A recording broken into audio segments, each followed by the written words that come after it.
Wow. See a lot of familiar faces out there. Thank you so much for joining us this morning. Um, I hope you'll find the program that you're continuing to get value out of this, and it only works well if we have participation from our grantees and our friends who are out there trying to help support the mission of the Bar Foundation and of your respective organizations. We tried to pick topics that were relevant and important, that would address and assist you in how you govern your organizations, and to give you some ideas about resources and some creative approaches that will help you in delivering services to your constituents. And we welcome any suggestions at the end of the day next week, if you have any thoughts about other topics or how we can perhaps better improve this program for future users.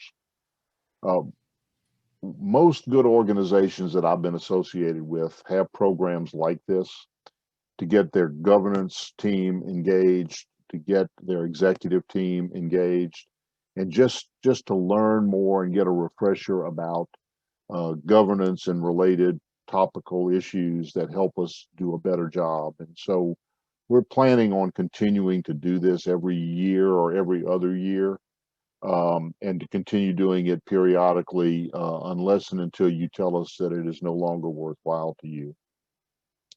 As you saw from the program on Wednesday, the presenters are all experts in their fields. They were selected because of the great value we think they bring to you and to your work, more than ever. And I don't think there's any question about this.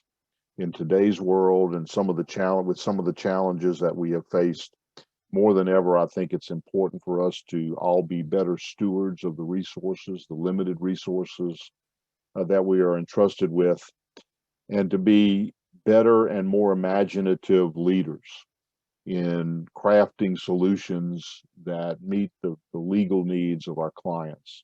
At every turn, it seems like for the last several years, there's been a new challenge for which there's no textbook. And we have been charged with trying to figure out a way to maintain services, to continue to support our staffs, continue to govern our organizations, to be good stewards of the funds and human resources with which we are entrusted. And I don't expect that's going to change. It just seems to me that that's going to be a way of life. So I hope and trust that what you're hearing and learning about over these 3 days is beneficial to you and will help us become and remain and more adaptable for the challenges that lie ahead. So the Louisiana Bar Foundation is extremely pleased to be able to offer this service to you. We're honored that so many of you have accepted. We're particularly grateful to the presenters for the time and more particularly their expertise. So thank you again for joining us, and I look forward to receiving your comments and feedbacks about this program at its conclusion.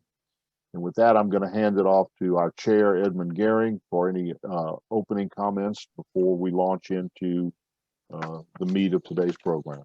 Thanks again to all of you for being here. Edmund?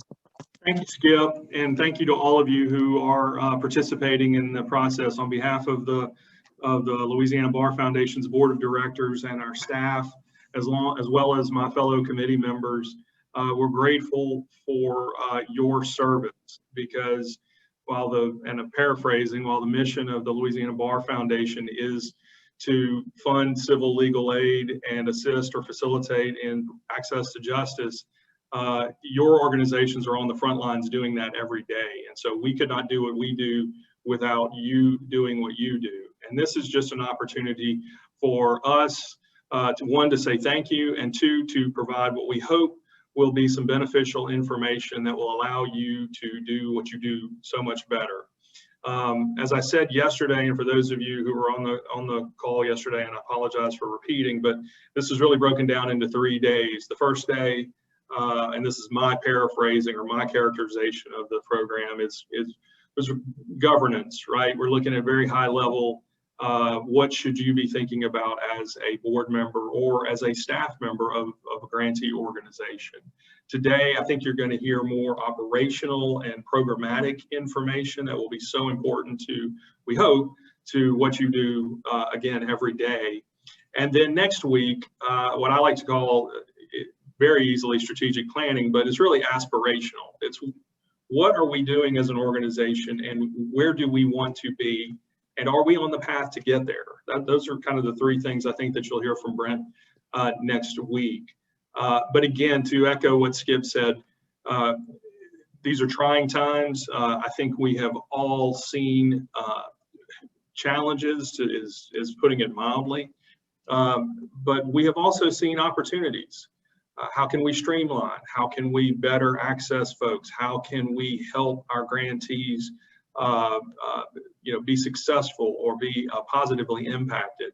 And I think that while we certainly all haven't mastered technology, we see the importance of technology, and we're going to hear a little bit about that today. So again, thank you for taking the time. I know that 6.5 to 7 hours over the course of 2 weeks is a large commitment, but we're most grateful for you taking this time. We're grateful for what you do, and I hope that you have I hope you'll find this to be a valuable and worthwhile effort over the next couple of hours today. So thank you.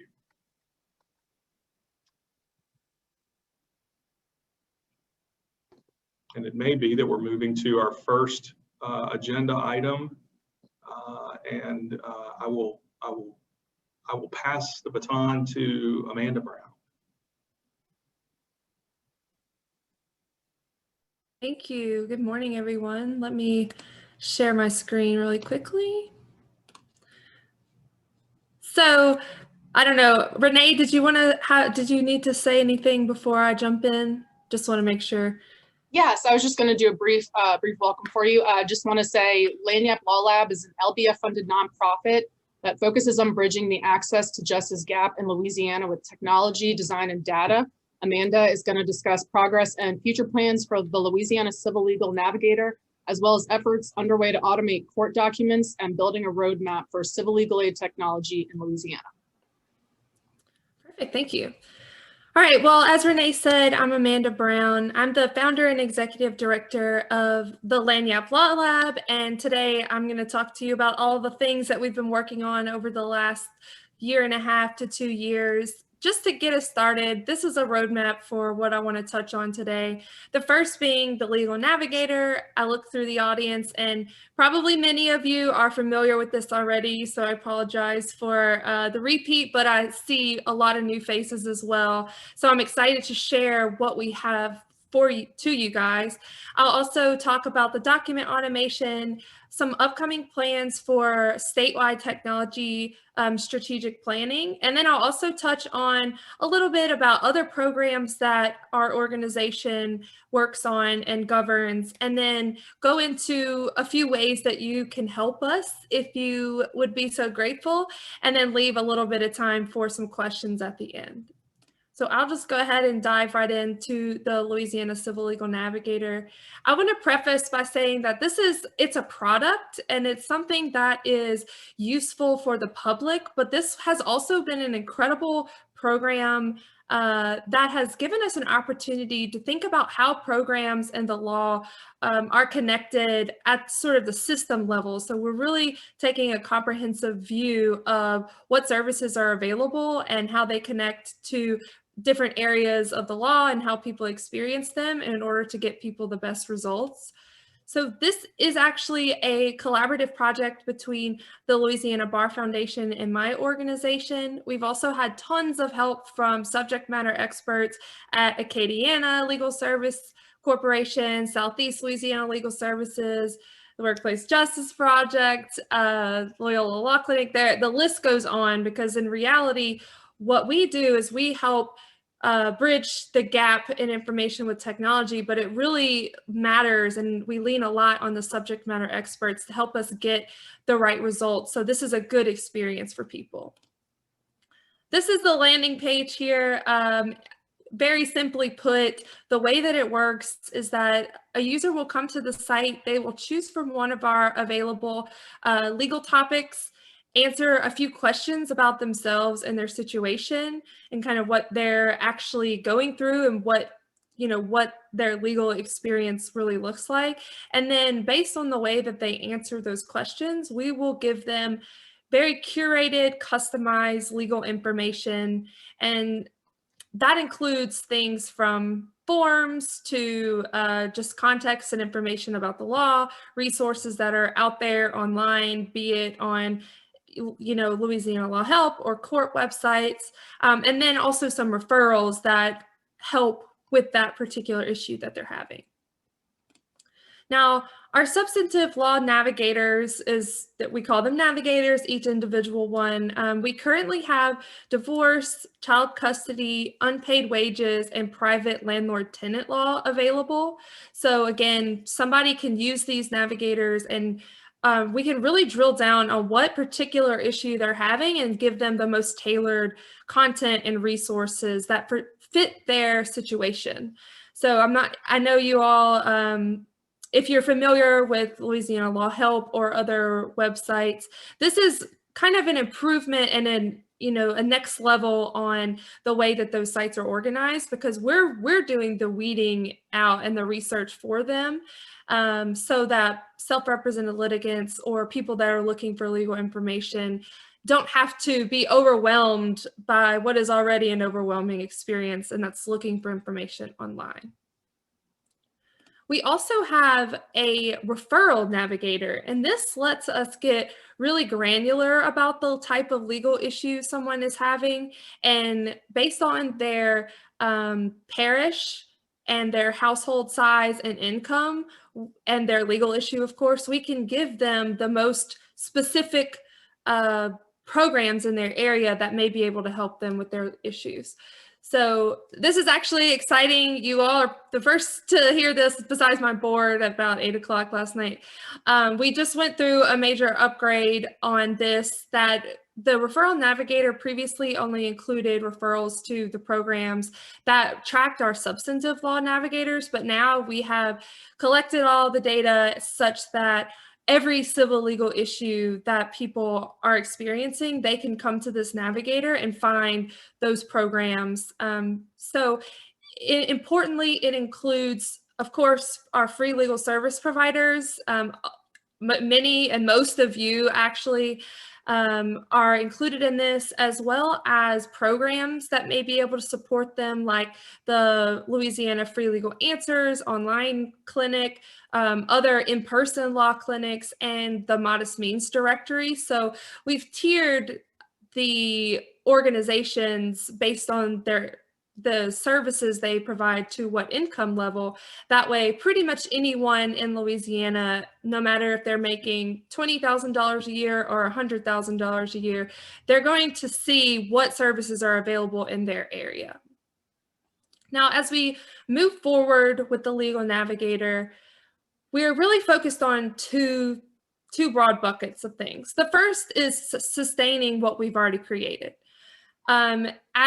If I encourage all of you to try it out at louisianalegalnavigator.org, you'll see that it's very complex because we're doing a lot of the research and the refining for them. It takes a lot of effort to make sure that the law is up to date, that the resources are current, that the forms are appropriate for them, both for their issue and their jurisdiction, and those referrals. We know that sometimes priorities change or there are new organizations that pop up. So we really need to be focused on sustaining what we have and making sure that it's the best and most accurate experience possible. So that's one bucket that we're, really focused on. For example, when COVID struck, I know all of you are familiar with sort of the head spinning changes that were coming to the law, especially with regards to evictions and housing eviction moratoria. So it's really important that we keep all that up to date, because we do. So since we've launched, we've had about 2,000 users come to this site, which we're really excited to see and excited to see grow. So that brings me to the next point, which is growth. Of course, we want to continue expanding what we're offering, both from a the substantive law perspective, as you'll recall, we just have the 4 right now.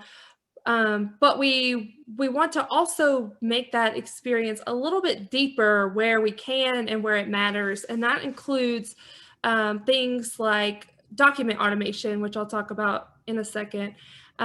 So eventually, we would love for someone to be able to come to the site. We've helped them triage their issue. We've educated them about the impacts that it may have on them. And then if there's a form available, if they're ready to fill it out, we want to give them that opportunity to go ahead and continue their experience with the Legal Navigator.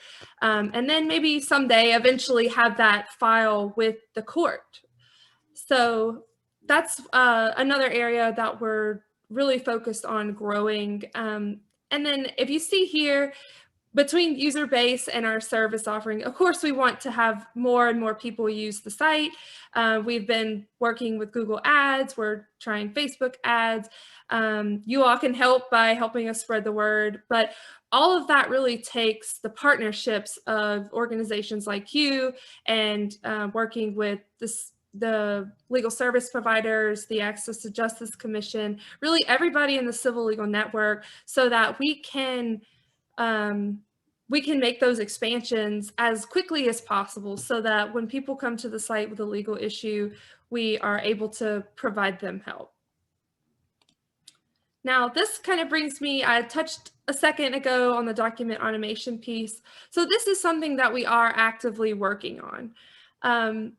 What started as kind of just plans organizationally to use some of the statewide endorsed forms that have been endorsed by the Louisiana Access to Justice Commission, and to expand, for example, that divorce navigator. There are, as you all know, there are definitely forms available for that. This is kind of morphed into a bigger system level project potential that we're now starting to coordinate with the Louisiana Supreme Court, who has established a technology committee, and one of their priorities is also document automation. So we're just trying to work together to make sure that we're not duplicating efforts, that we have sort of multiple lenses on the utility of it, both from the court's perspective as well as the end user and what their experience is, and making sure that they're able to use the tools. So before we kind of came to that potential partnership opportunity, we have been working on the Louisiana Informapoppers document. So that's actually been sent out for review by the Access to Justice Commission's SRL committee, as well as our technology committee. I invite you, if you do IFP documents for your clients a lot, I invite you to test it out. You can reach out to me and give your feedback on it before we're, as we collect feedback, we'll iterate on it and then make it go live.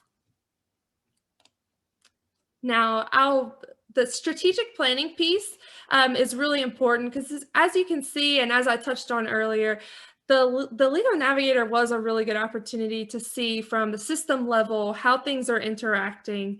And we really need to be coordinating on what types of projects we want to work on, whether that's directly tied to the Legal Navigator, or if there may be other programs or operational needs of programs in Louisiana. Also, we can have sort of a roadmap for where we want to go as an access to justice ecosystem, and really scale the ability of all the service providers to provide services, as well as the public's ability to do things that they can do things on their own or want or need to.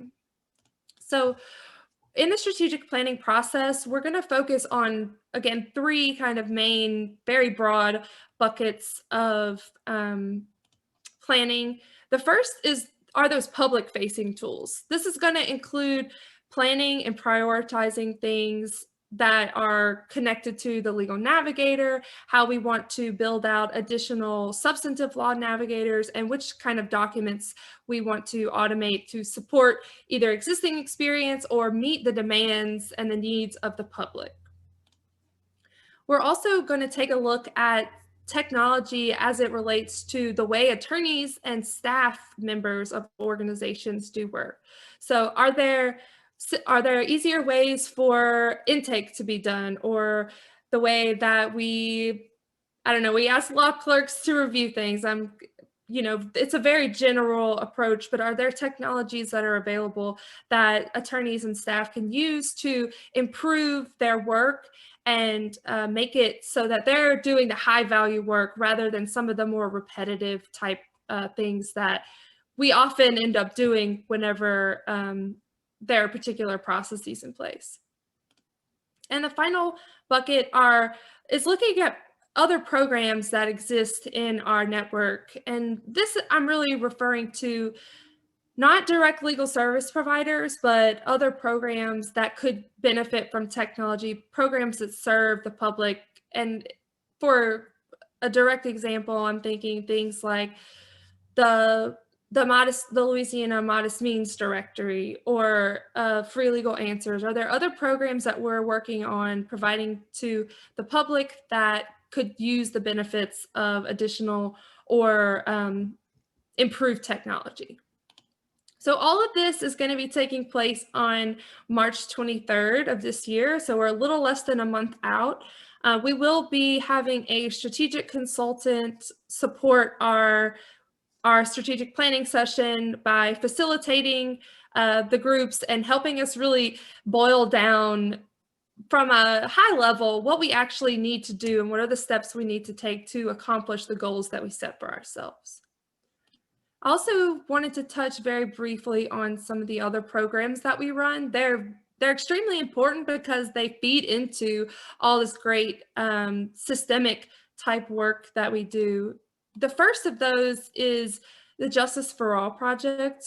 While admittedly it is not a direct technology project, this was a grant that was given to the Louisiana Access to Justice Commission that really, in tandem with the work that we were doing on the Legal Navigator, helped supported a really strong understanding of not just what our access to justice system looks like today, but its history. So we have all that stored in one place. And this also gave us an opportunity to look at the public itself. So we developed a GIS, Geographic Information System, map project that really shows the high needs of Louisianans across the state on a parish by parish level. So that's just something that if you're interested in taking a look at, let me know, we can share that out. But one of the really stark findings from that was about 600,000 people in Louisiana live more than 45 minutes away from a legal service provider. I should say 600,000 potentially qualifying individuals. So these are people that are making under 200% of the federal poverty level, and they live more than 45 minutes away from an in-person legal service provider or something like a self-help desk. So not only are they living really far away, but they also, as we showed in the map, they're also the poorest among the members of our community, and they have the least access to internet. So we have to get really smart about how we're using all these tools. They're great and they're really helpful for maybe people in metro cities, but we've also got to get really creative about how we can adapt services to meet the needs of those people that don't have access to internet, which also means that they are not technologically savvy and they have, they don't have the skill level that we would need them to have to use some of these projects and these tools. Another piece of our ecosystem is Pro Bono Nets.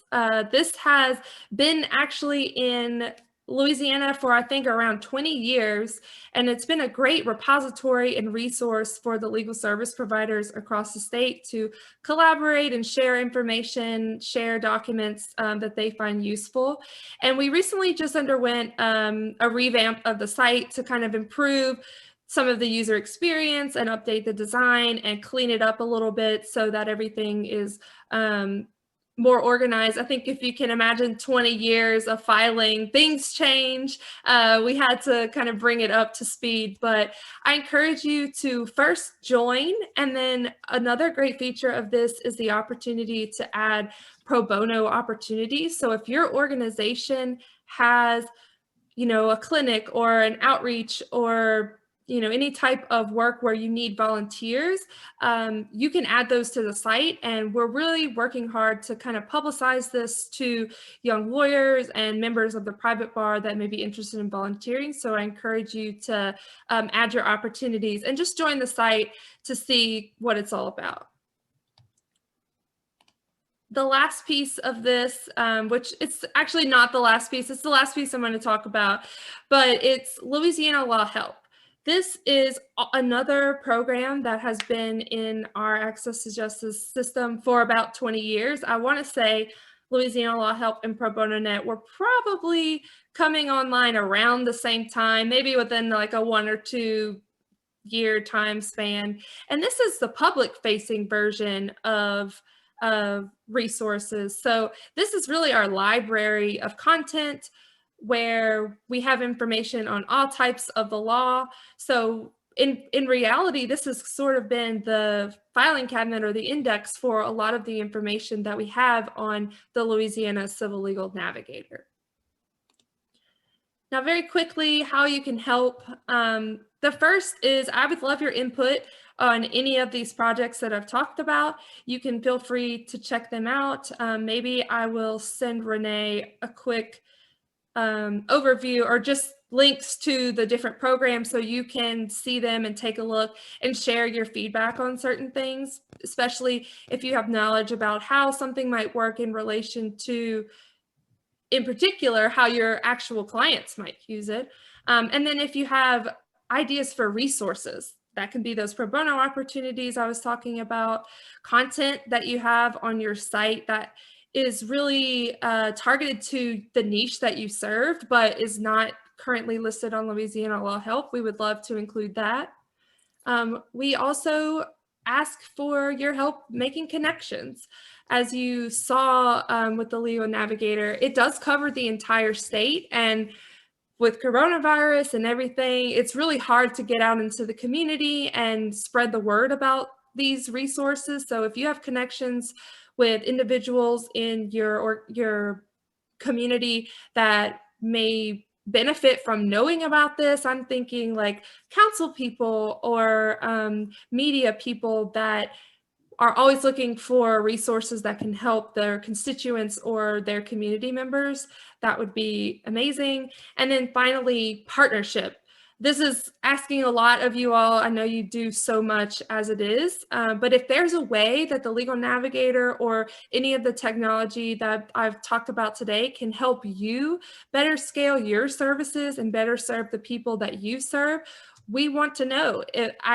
We can help you develop navigators. We can, provide training on this to your the members in your community or your organization.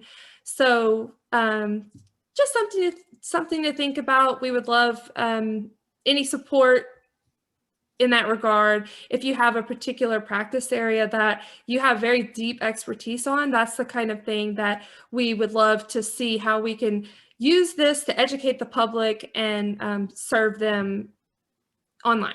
So with that, I will see if there are any questions. But if anything, you can just email me. That's my email address, amanda@lagniappelawlab.org. So I will stop talking now.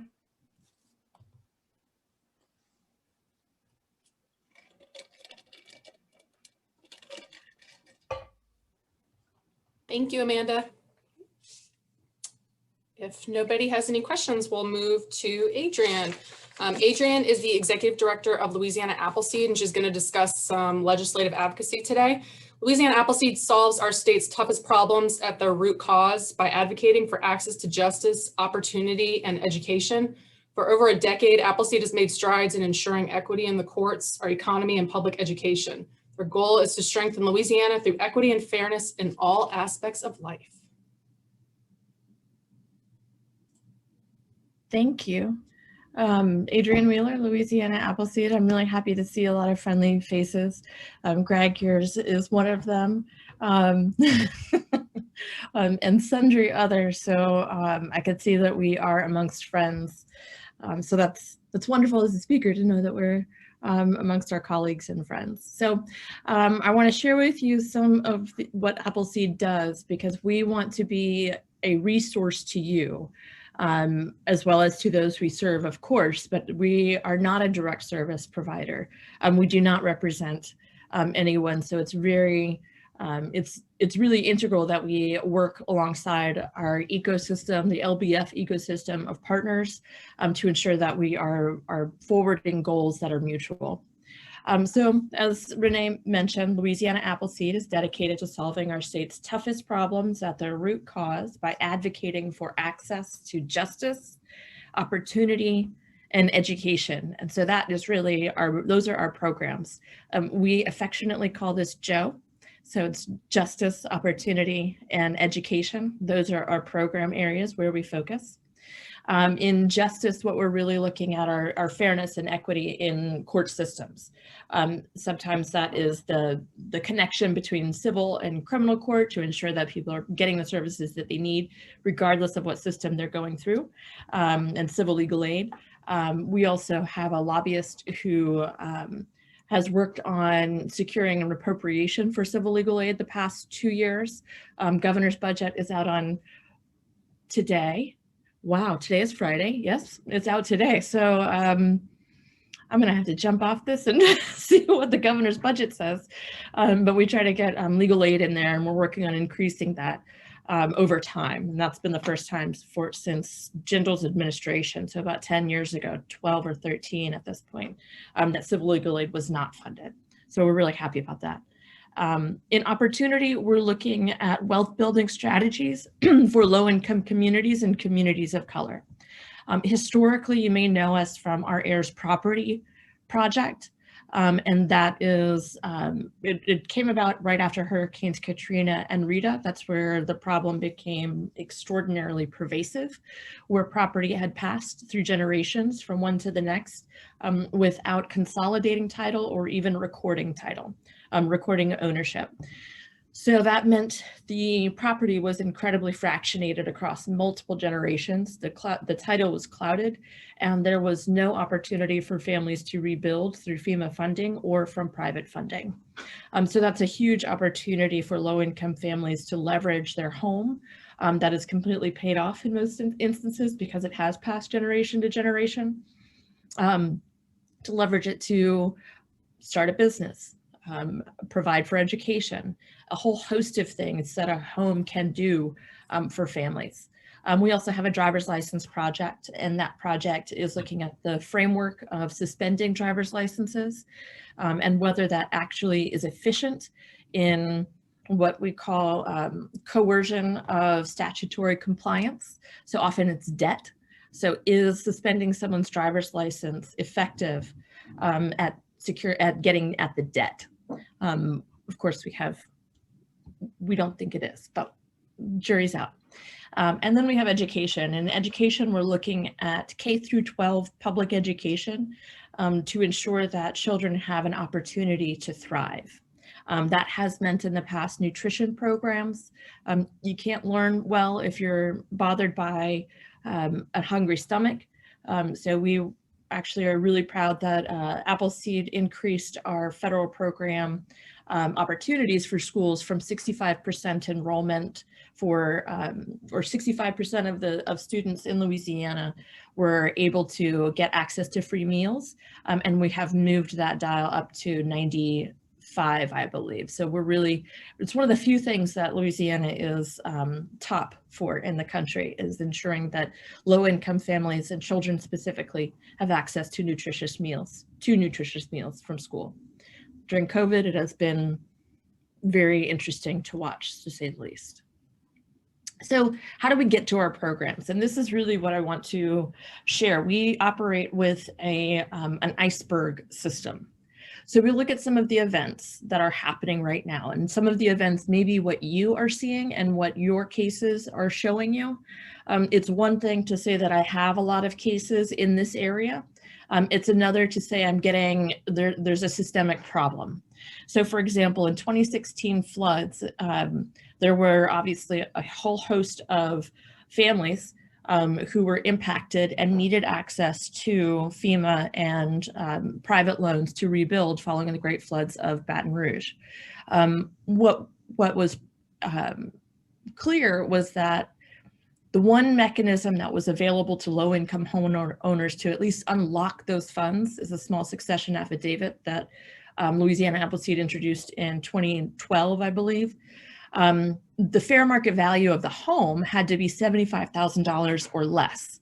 So that meant there were a whole host of families who had homes that could not use a small succession affidavit because their home, just by virtue of time, had increased in value. So we take a look at that and we say, oh, we need to increase the value so it actually reflects our current day and time. So that becomes a systemic problem. So we see an event, we see a lot of case denials, and then we see an inroad toward what are those patterns and the trends. The patterns being $75,000 is too low, and people are still in low income and could benefit from small succession affidavit if only the fair market value was higher. So again, we're looking, then we go a little bit deeper. And we're looking at the underlying structures. That is typically the law, right? So what is it that is reinforcing the structure that is creating these patterns and trends following the events? And that's what I said, the affidavits. The affidavits, you could not get them, you could not use them because your house was just barely over the fair market value. And so we changed that.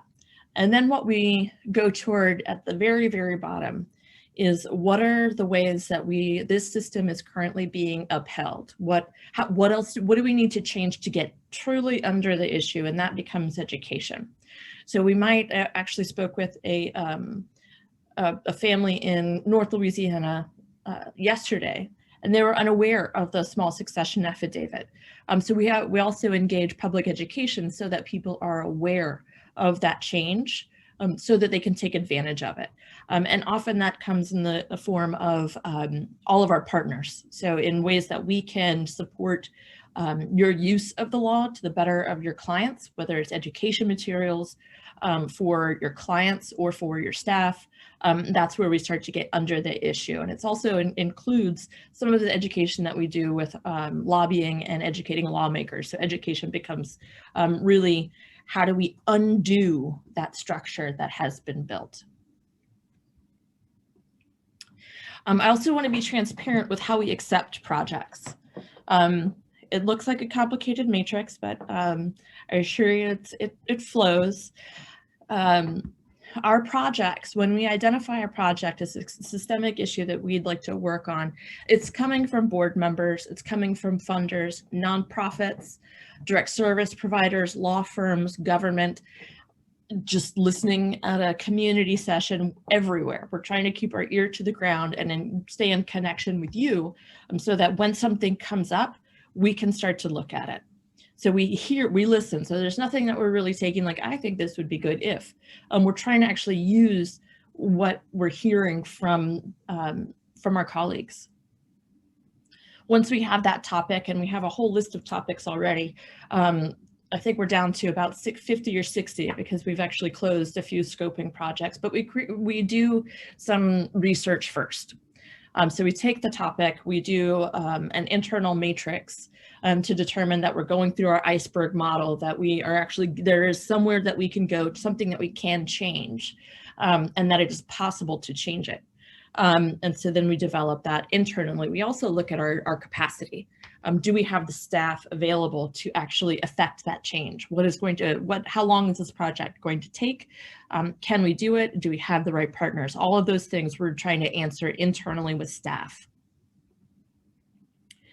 We then move to our board of directors. So every project, once we see that we have capacity internally and that we see a viable solution, we take it to our program review committee and we get consensus from our board members, and we have a small programming committee that reviews the matrix when they're ready. Then we look for, can we do it? Will the board authorize? Are we staying true to our mission? All of those things. If they say we've got some doubts, the executive committee, our executive committee of our board will review it, and then we'll go from there. If there's already consensus, well, then we look at budget. Can we sustain it? And do we need to, what kind of funding do we need to seek? Is there funding that we have right now that we can kind of lean on to be able to move it forward? And we go seeking all of those resources because we've already scoped it, we've already outlined it. We already know the depth that we need to go, the number of partners we need to have, so then we can make sure that we can continue to do it. In some cases, we may not reject, but ask for revisions to some of the issues. And so that will go back to our program partner or our organizational partner to just work it again. And that could come at any time. So we're constantly looking at what are the trends, what's coming up, how can we help?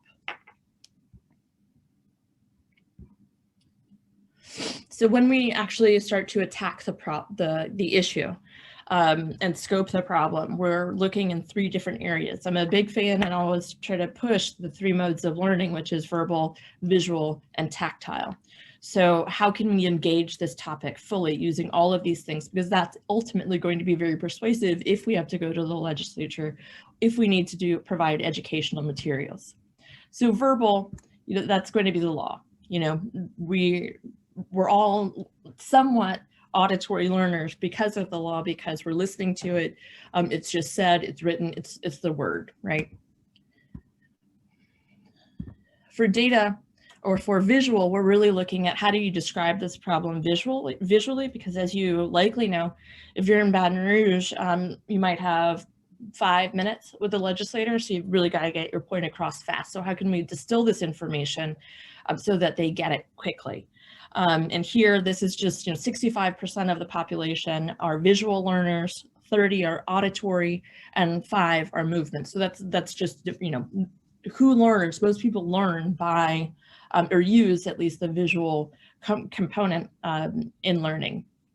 And there's one example that I can provide you that's on our website. We have a civil legal aid page in our website, and it takes a look at all of the jurisdiction, all of the Senate and House districts, and lets you know what are the top issues from legal aid, from Acadiana Legal Services and Southeast Louisiana Legal Services in that specific area. So then we can go to that legislator and say, this is how civil legal aid impacts you directly. So it's a 1-page kind of comprehensive view visually of what does civil legal aid do for our state. And so we're working on updating that for the 2021 session right now. So right now it's just the 2022 that's up, or I'm sorry, 2020, yeah.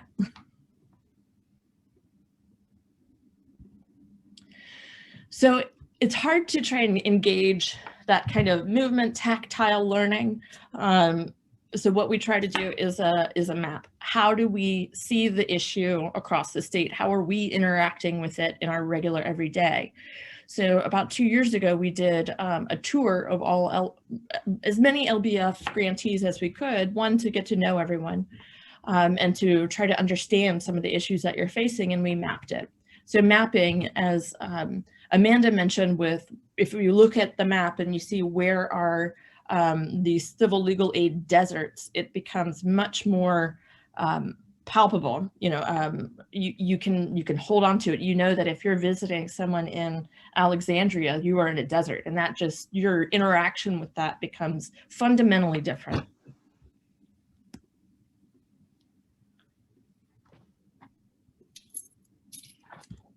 So the next, this is when we went on our ecosystem tour in 2019. I wish we could do it every year, but right after we did it once, then there was COVID. So there was no traveling or doing much of anything in terms of that. So we saw about 56% of the grantees. Adrienne, I'm sorry, yeah. I don't mean to interrupt, but your slides are not moving. So if you could maybe stop sharing and then start sharing again so we can see what you're seeing. Thank you. Sure. What was the last slide that you saw? The very first one, I hate to say. Oh my God. Yes, everybody's talking about it, but nobody has interrupted you. So I just wanted to, if you could just stop sharing and resharing, that'll be helpful. Thank you. I should open up the chat. Oh, yes, and so I see.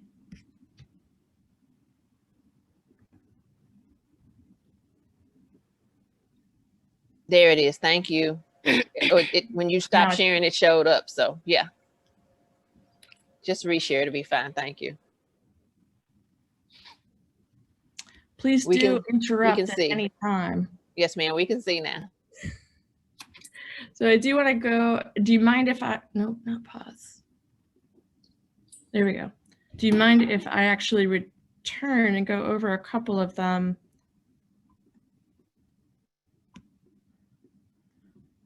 I just want to make sure that you get the most important one that I'm thinking of is our process. I want you to make sure that I want to be transparent and ensure that when you talk with us about certain projects, they're not falling into a hole, that that our process is pretty comprehensive.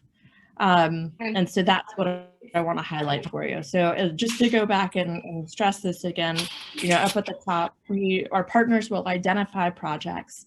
Staff will go into determining whether that's possible. Then we engage our board to ensure for mission alignment and project alignment within our programs. And then we have accountability measures of our executive committee and budget review committee, as well as our full board, depending on what our programming committee thinks. And then we move it over into development to make sure that we can financially sustain the project and what we need to do in order to be able to carry it to completion. And all along at those points, we may return to our partner if there is some sort of issue that we need to revise or take a look at again, and then send it back through the matrix. And then, of course, after we get funding, it's docketed. It is a full-fledged program, and we're doing constant updates to it internally. So that's probably one of the biggest things that I want to make sure people know. And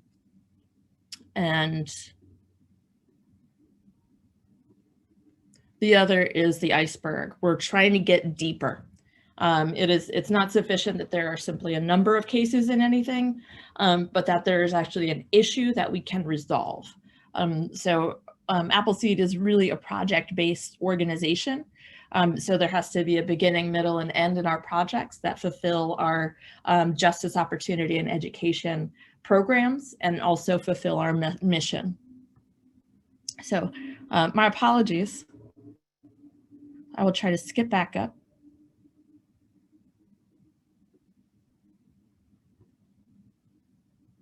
So visual, again. Some of the things that when we are just doing informational discussions and interviews with people, we're trying to find commonalities too. So it's not just that one institution has a whole host of issues on this one topic, because we're all largely, issue-based organizations. What then we try to do is link that across organizations. So where is it not just one issue for one organization, but where is this really popping across the state? Is this a truly systemic issue? One of the systemic issues that we kept seeing was community property and domestic violence, and how do you divide that when there have been allegations of domestic violence. And out of that, we actually created an educational video. So that's where our projects are coming from. They're coming from you, essentially. So in our legislative advocacy, legislative advocacy is a blunt instrument. Oftentimes, I'm sure you've heard the saying, what you put in is going to be fine meat and what you get out is going to be sausage. So we use that tool when it's necessary. If we can do any sort of policy changes, internal departmental policy changes, we want to do that so that we can fine tune things. This year, with our Funding Civil Legal Aid project, again, the budget comes out today. but we have been able to secure $500,000 each year for the past 2 years for civil legal aid. And we'll continue to push for more, for keeping it, number one, and increasing it, number two.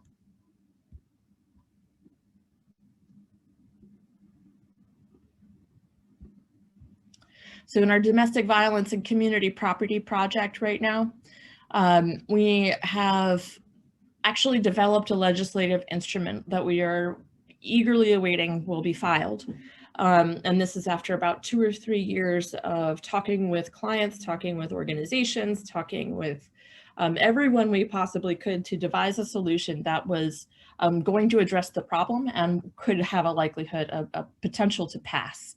And we do have a legislative champion, so we are just waiting for that bill to drop, and a coalition of allies. And that has been a number of kind of task force meetings to talk about what is the issue, talk about possible solutions, have those kind of, I guess, grass tops go back and say, is this going to work? Could we do this? How do we change things, or, you know, divide issues to make sure that we're getting at what we need first squarely in that one bill.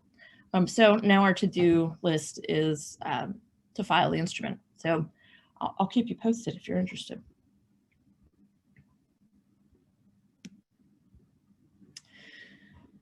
And then finally, we started doing this last year, was our first year, and it's a legislative breakfast. And hopefully we will be able to have it this year. We have it all reserved. COVID is the unknown factor, and we will invite everyone to attend. It's an opportunity not just for Appleseed to say these are our policy priorities, but for our partners to talk about what their policy priorities are too. Appleseed is available to you to help with your policy initiatives. I know some organizations prefer to do them themselves, and we don't want to stand in the way of that at all. We want to, like I said, we want to build capacity. We want to be able to allow you an opportunity to do more of what you do well, and take on some of the policy stuff that is not just within your organization, that it's likely within a number of organizations. So we just want to have those opportunities to connect. So the legislative breakfast is our way of doing that, of learning about each other's work right in advance of the legislative session. It's one thing, you know, it happens where you have allies and then you realize during the legislative session that you have bills that are completely competing and opposite. So in order to advance the entire mission, we want to make sure that there's at least an opportunity to discuss some of that overlap, or otherwise the conflict of interest, so that we're prepared as we go into the legislative session.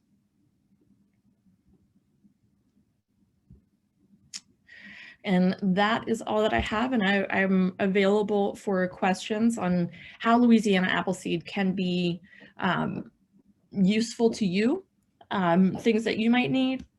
And I'm, again, apologize for the slides. Technology 1, Adrienne 0.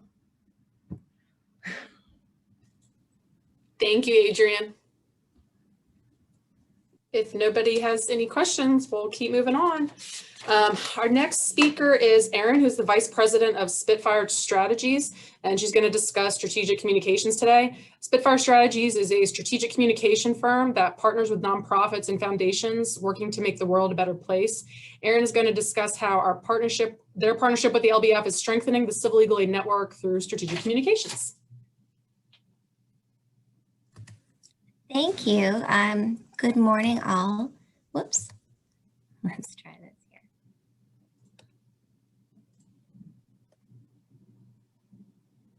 I'm going to share my screen.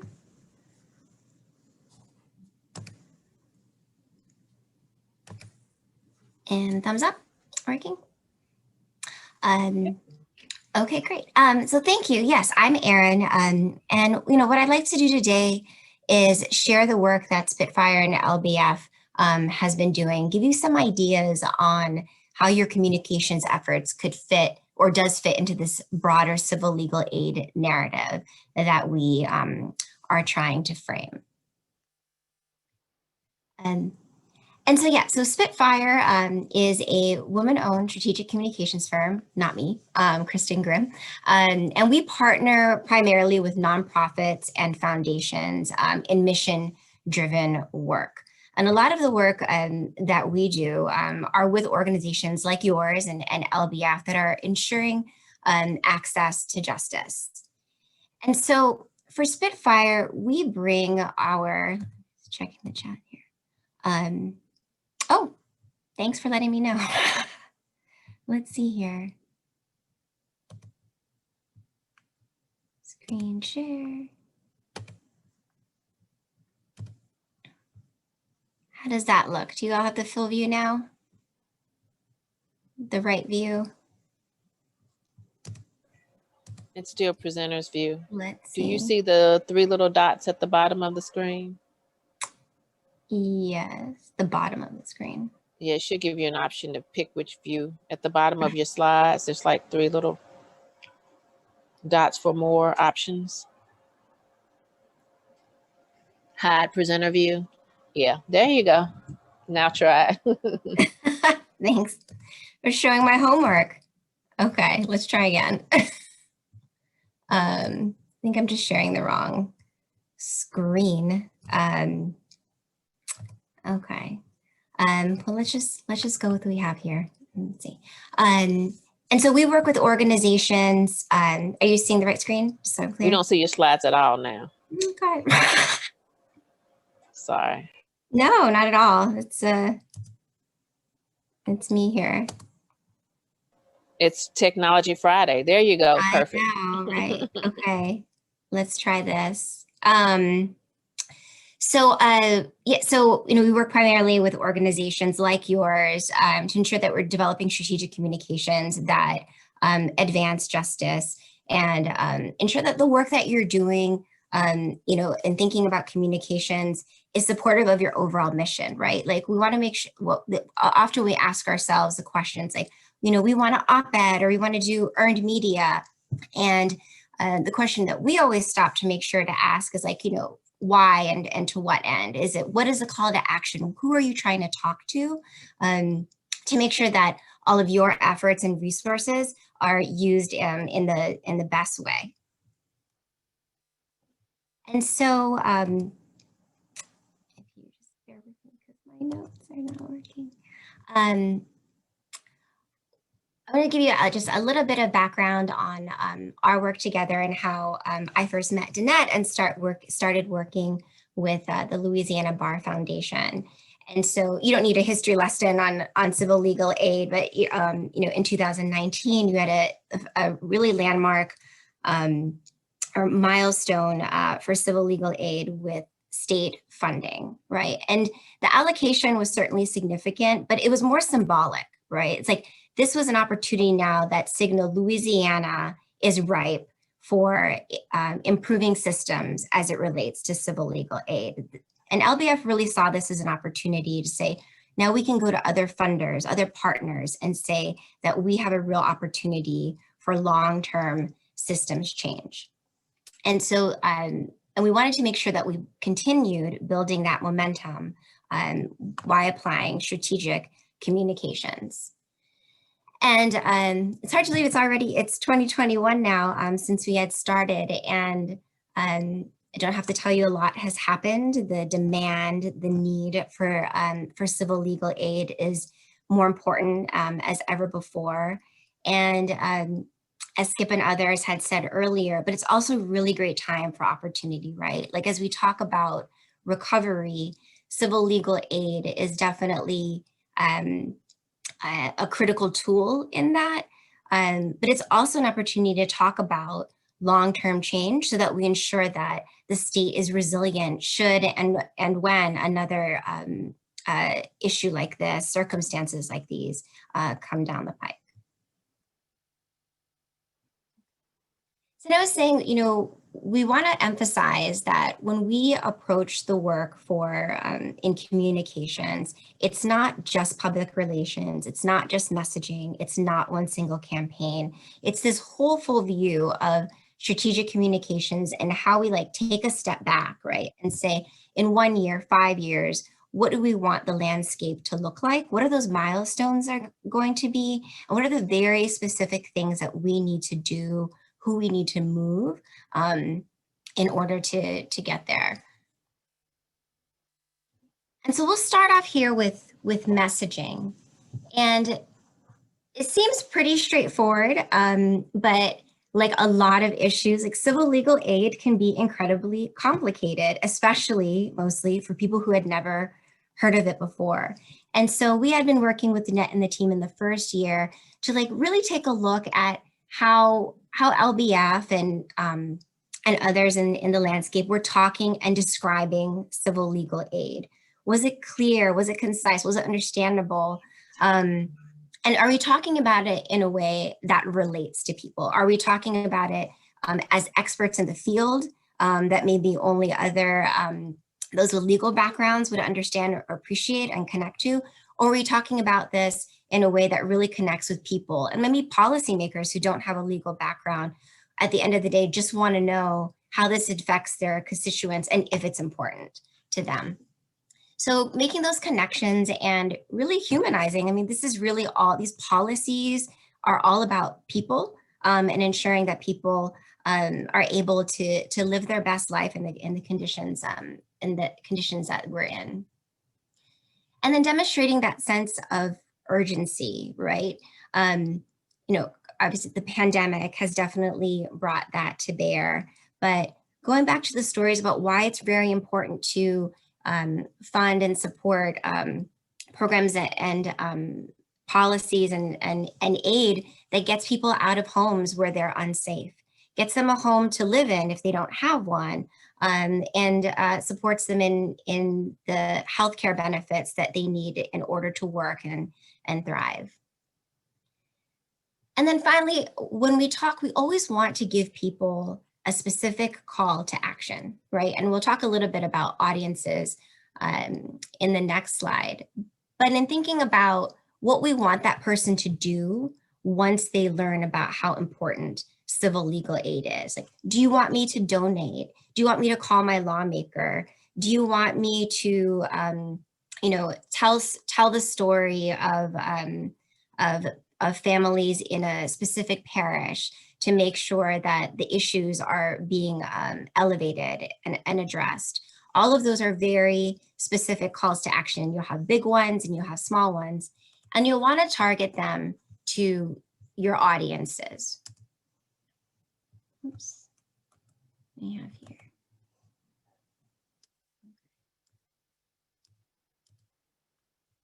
Technology Friday. This is amazing. And so your different audiences we've identified with your team, and Adrienne was just speaking to this, like largely want to be policymakers, right? These are the people who are making decisions about funding for civil legal aid, ensuring support for certain organizations, directing to specific regions that may be needing the support the most. Philanthropy, looking for opportunities to fund either based on place or potentially on the issues that they're most concerned about. Okay. And so thinking about too how and when you'll say it. So there's a couple of things that you do in order to get the message out and to reach your audiences. And as a rule of thumb, we always recommend thinking about where your audiences always are. Like, it's great to hold convenings to raise awareness or a panel, but we always want to already meet people in the places where they're potentially thinking about these related issues, so that you're able to come in and connect with them a lot more easily. And so some of the things that we've been doing with LBF over the year, running the first virtual pop-up tour. And so, well, that was a whole package and project in itself. We also did provide a panel that invited local reporters to come and talk about the way that they're covering civil legal aid. And then also asking questions to grantees about their issues, trying to help other people, other organizations like you, help forge relationships and demonstrate how you're able to connect with reporters and let them know about the issues, the stories in your region. And so sometimes, when you meet a reporter or you introduce yourself, it doesn't have to be for a story at that moment.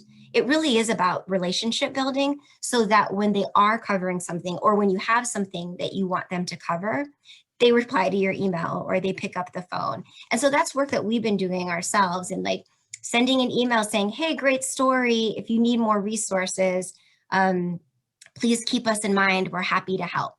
Retweeting their story, just letting them know that that you're appreciative of their coverage of civil legal aid. And so we covered a lot of that during the pop-up tour. In fact, even after the pop-up tour, one of the reporters from the Advocate ended up calling back a grantee that was featured in the panel and using them as a resource for a story. And I believe that they're continuing to cultivate that relationship. Other opportunities, it's like what you would expect in communications and newsletters, at events that you all are already attending, like your big gala, and then the platforms where you're constantly communicating with others, right? Like, are your most important messages at the top of your website? Does your audience hear you talking to them when they land there? What are you asking them to do? Where do you want them to read? And making sure that strategy behind messages and audiences is apparent in all of the communications that you put out. And one of the most important components to communications, especially around issues like this, are the stories. You'll going back to that panel at the pop-up tour, one of the reporters from the Advocate said, he goes, a lot of people think I just want like the big story about the state agencies and maybe like the national organizations or the statewide organizations. I'm actually really interested in hearing what's happening on the ground. Like, what does civil legal aid look like? Who are the faces of the people that are helping others, and who are the families that are in need? And so thinking about the work that you all do every day, being able to collect those stories. And I know there's a lot of nuances to that. We have a whole track and set of tools about like ethical storytelling. We know that you're working with people often when they're most vulnerable, and so there's a sensitivity, of course, that you want to apply when approaching them and telling their story and making sure it's authentic and representative and in their voice. And that all said, if you can capture that by either sharing it yourself or through the families that you're supporting, those are the most powerful tools that you have. We talk a lot to people trying to connect with policymakers, and we're very quick to go with return on investment and statistics, and that is all incredibly important. But at the end of the day, people still want to know what the stories are of the people, in their parish, in their state, to get a real understanding of what the work looks like. And so for grantees, what we would invite you to do is, if you have a story, whether it's a small one, or one that's like a large profile, sharing that with us. A lot of the work that we do, if we're writing, let's say, an op-ed or pitching an editorial board meeting, we'd love to be able to share your stories in those communications outreach. Sometimes you would invite someone, a grantee, to come and join us in an editorial board meeting if it's on a topic that reporters are covering or a region that they're interested in, and then mentioning your work in, again, like op-eds to talk about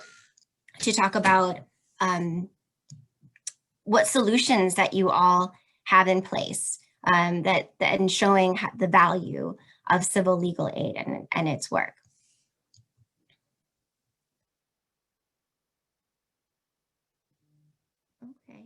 Well, thank you for bearing with my slide issue. I wanted to leave it open though for questions.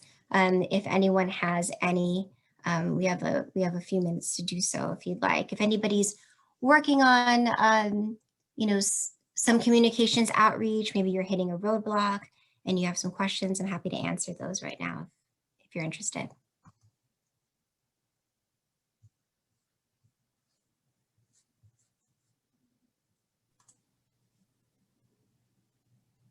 Thank you, Erin.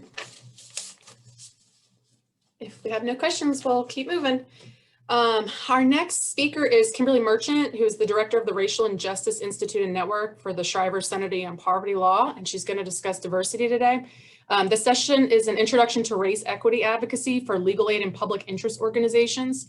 Given the current state of unrest and evolutionary nature of race and racism, this session is going to focus on what role these organizations play in this cause and how to approach this challenge. All right, thank you. Renee, how long do I have? I know, time can get fragile, so I just want to be sure what my time frame is. About 30 to 35 minutes. Okay, sounds great. And everybody has been sitting for some time. I know we're all a bit zoomed out. I know I am. And so I would invite folks to just sort of take a moment before I get started and just stand up and just stretch a little bit. Come on, guys, stand up, stretch with me. That way I just want some energy. That's right. Just stretch it out a little bit. All right. All right. So I've been here since 9 a.m. I want to thank Renee for inviting me to speak with you guys. I'm going to talk a little bit more about the Institute, but our mission sort of really touches directly on the work that you guys do. And I'm going to talk a minute about why that is. I'm going to try to share my screen without a lot of incident. We will see how this goes. If for whatever reason, let me start the presentation here. All right, guys, just let me start. How about I start from the beginning? Let me just pull my slides up and get them at the beginning here and then start my presentation. And then maybe share. You know why it wants to start at the end.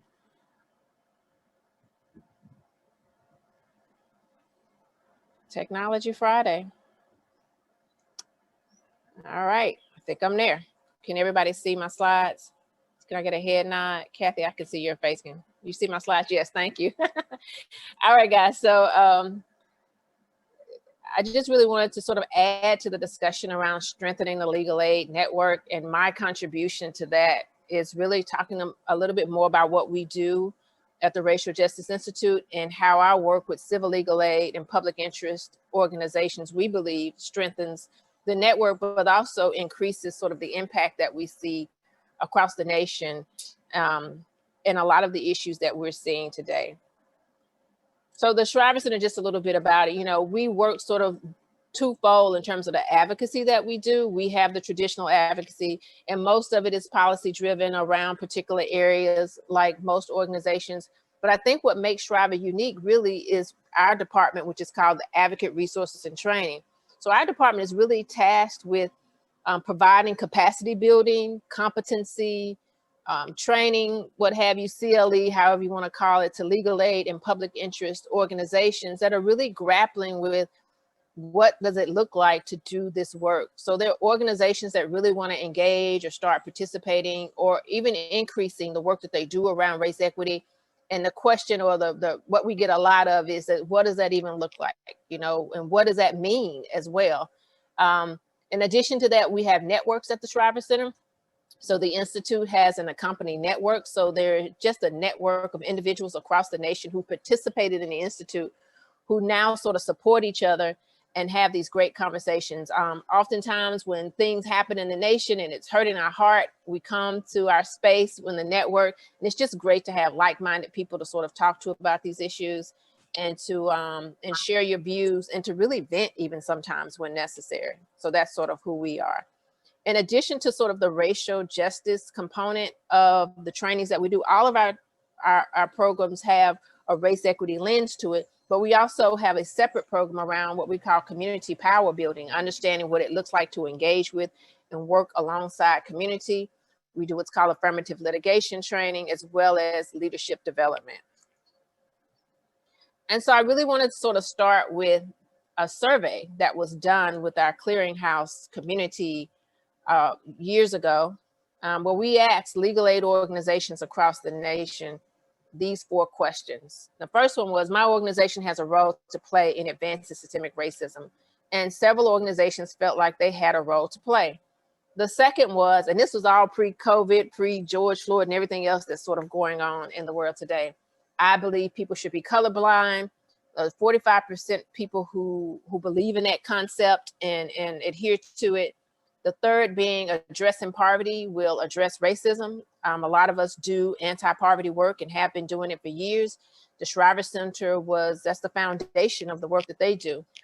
So we'll sort of talk about that in this presentation, why just addressing poverty really doesn't address racism. And then the last was, organizations like mine are doing racial justice work when they serve people of color. And I get that a lot in the Institute. So we're going to cover sort of why that's not exactly the case in this presentation. And if you have any questions, please start to populate them in the chat pod as I go through this. I don't want to really talk at you throughout this. I really want to have a conversation as we can. If somebody puts a question in there, Renee, please feel free to interrupt me. So this was last year's Institute. We're right at the tail end of receiving applications for this year. But the Institute it's a national leadership program, really grounded in the idea and a commitment to race equity and understanding essentially how they intersect and how you really can't successfully engage in anti-poverty work without understanding the connection and the intersection of race in that. And I have some great examples in talking about that. We are now like 300 members strong. We take about 40 to 45 people a year. We like a nice intimate group. So we're about 300 strong right now, 100 organizations in 32 states in DC. And so we're really hoping to continue to build this year, where we'll be close to 350 with some other organizations. We literally, today is the deadline for the application. So we'll see what 2021 has in store. We really circulate around these sort of core practices that I'm sharing here.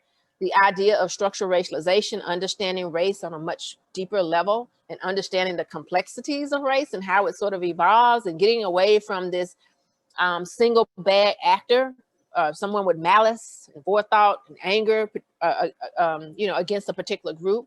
And although explicit racism still exists, it's alive and well, of course, we have to, as advocates, understand that the impact of the structures that exist and how that impacts the work that we do, as well as the clients that we serve. I know people are like talked out around implicit bias. Everybody's had implicit bias training. Everybody gets it. We all have bias. And most people have taken ownership of that. But we dig a little deeper in terms of social cognition and understanding the way the brain works and how we, especially as attorneys, are trained to sort of come up with solutions, and sometimes having to fill gaps and answer things quickly. And because of sort of the way our brains work, it really sort of increases, in some instances, our biases. And then also we really talk about, how do you mitigate that? Like, what are some of the practices or ways that you sort of mitigate bias, both in ourselves individually, but also in the work that we do. And then systems thinking, and several of our speakers have talked about systems thinking here today. I think Amanda mentioned it, and I think Adrienne did too. I know Adrienne showed the iceberg model, which is something that we use in the Institute when we're talking about systems and understanding. I think Amanda earlier talked about root cause of an issue rather than sort of tackling the surface level, which is helpful because people need help immediately right here on the ground. But it's also important that we dig below the surface and really understand why are we having these repeat clients come in with the same problem over and over again. And as organizations saying, why don't we just stop that issue so that clearly there are all these people who are similarly situated so we can make a larger impact. Community lawyering is another one that a lot of legal aid organizations come to the Institute with and struggle with. Like, what does that look like when you say working with community? You know, why would I sit in this meeting in the back of the room and not say anything all night? It feels like a waste of my time. what is sort of the benefit of connecting with and engaging with community. So we talk about that in community lawyering. Framing and communications, right? We just heard from Erin, and she's talking about strategic communicating. Well, we talk about that too. Race is still a very divisive sort of conversation to have, and it's important that advocates know the tools that are necessary to have the conversation from a space of values, so that you can get people on board and get the buy-in that's necessary to have the wins that we want to see. And then finally, just sort of organizational alignment, walking our talk. You know, people are really comfortable somewhat doing this work externally around race equity, but is your house in order? What's happening internally? I was just working with a group yesterday, a very established public interest group that has been doing work for years, and now they're struggling around not just, you know, issues dealing with race, but even issues dealing with gender and race and gender. So it's getting, you know, really complicated, and they want to sort of fix their house up as they're trying to do the work externally. A lot of what's happening internally has really sort of blown up, and so now they're having to sort of to go back. But, you know, our belief is you have to have both. You have to have the internal as well as the external. And just to share a few sort of things that our advocates work on. Arch City Defenders is one, and they're ending cash bail in St. Louis. And actually, Illinois just signed a bill where they no longer have cash bail. What does that look like, right? So we're in a space now where we're having to reimagine what the whole criminal justice system looks like. And so there's this movement afoot around cash bail. But Arch City Defenders was like one of the first to tackle that. They ended it in Illinois, and we'll just have to continue to watch it and see what that looks like. Environmental disaster, understanding how these Superfund sites are placed in areas where people of color live. And as a result, they tend to have a higher rate of sort of the ills and illnesses that go along with living in a space of a Superfund site. Housing eviction is a huge push across the nation, and even that sort of evolution to provide everyone an attorney. But, you know, the truth is, providing everyone an attorney is essentially a surface level sort of solution, which is great. That's a good start. But these people are continuing to discuss, like, what are the root causes, you know, in terms of affordable housing and having people in housing that, you know, doesn't make them sick, and having fair rent and all those other things that come along with it while we're helping people who are being evicted. And then finally, you know, in Missouri, I have an advocate who did a survey around, well, not a survey, but had collected data around the number of homeless children and how the school district was refusing to enroll them and give them spaces when there is, in fact, a federal statute, the McKinney-Vento Act, that requires them to enroll these children so that no child is left without an education. But for whatever reason in Missouri, they were having some challenges in doing that. And this litigation that they engaged in really sort of forced them to acknowledge their role and denying these children, who were predominantly Latinx and children of color, and now making sure that all of these kids have an opportunity to be enrolled. So I always like to start with the but why, because people often ask, you know, we've been doing this work for years, and you've been doing great work. You know, no one really discounts that, and you can continue to do your work with a poverty lens without really thinking about the implications of race. But I really wanted to sort of address a little bit why it's important to at least have a race equity lens in doing this work, so that you have a better understanding of what it is you're really trying to tackle when we engage in this work. I mean, we're all over COVID at this point. 2020 was a wash. 21 is still up for grabs, right? But one of the interesting things that happened is, for the first time, well, I don't want to say for the first time, but in this instance, people really started acknowledging that there were disparities around race in terms of COVID deaths, and even in folks that were contracting COVID.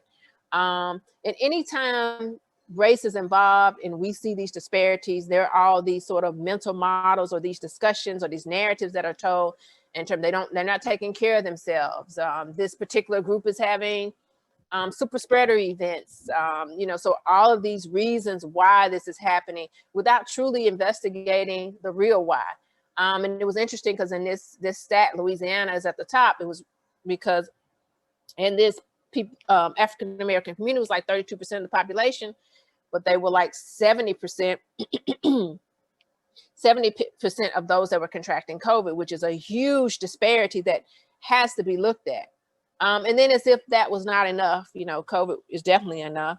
We then started having sort of this uprising across the nation around the death of George Floyd, and then similar deaths that happened after that, which has really sort of increased and magnified the conversation around race in a way that we've never talked about it before.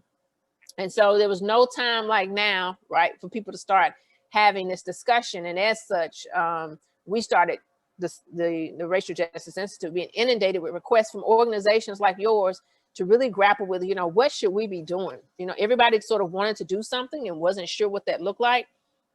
And so they were sort of turning to us for some of those answers. And another interesting thing was, you know, we've had deaths of men of color at the hands of police before, starting all the way back from Michael Brown and Eric Garner. I mean, the list goes on, but for whatever reason, this George Floyd situation just created a completely different level around the discussion. So organizations and corporations that had never gotten into this discussion were now being a part of it, which was interesting, including places like Starbucks.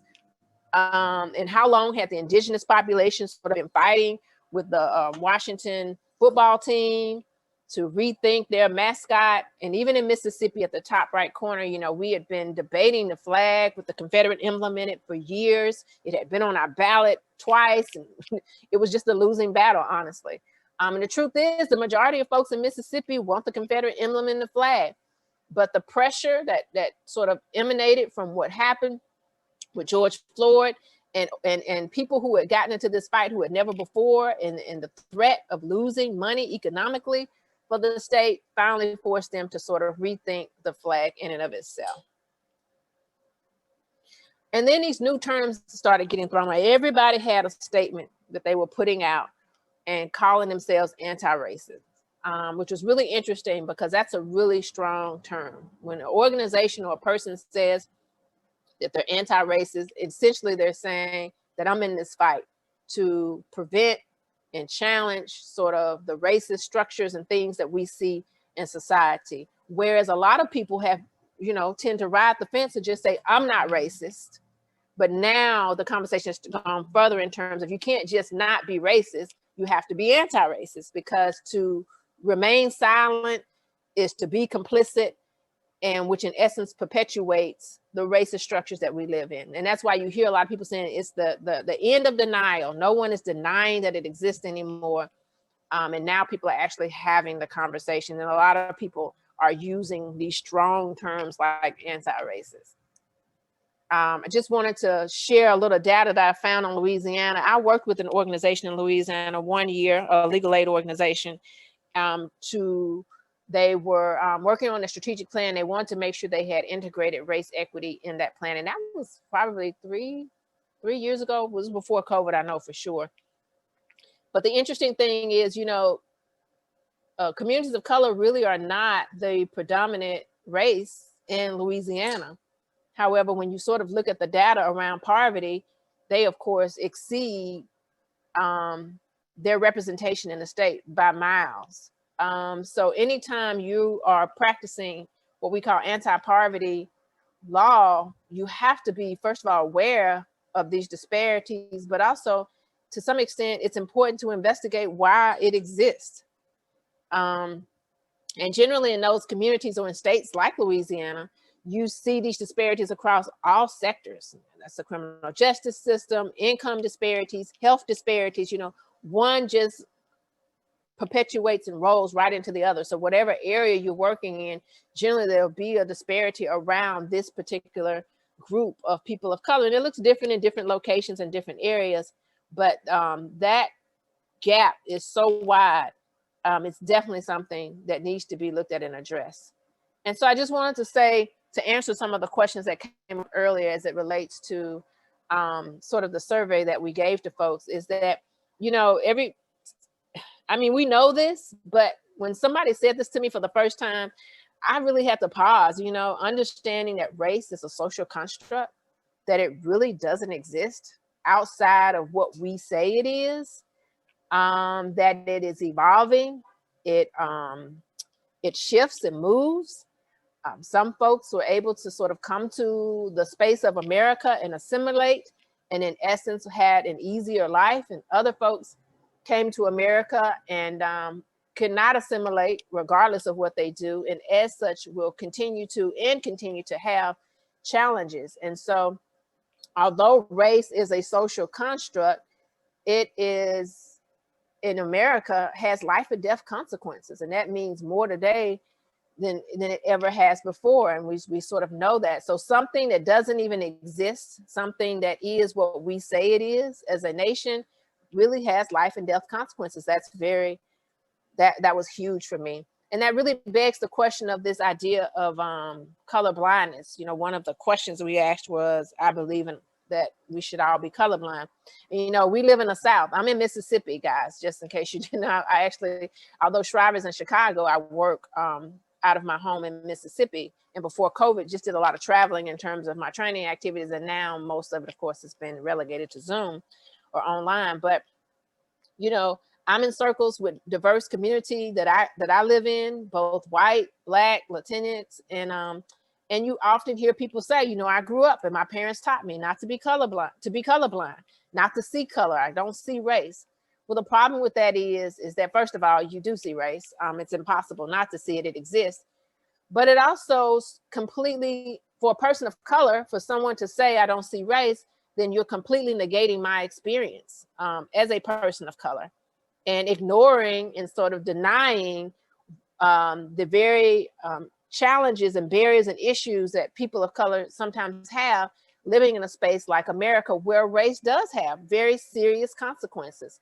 So we really have to move away from this idea of color blindness and become color conscious, and really sort of tackle why in America there are these disparities around race.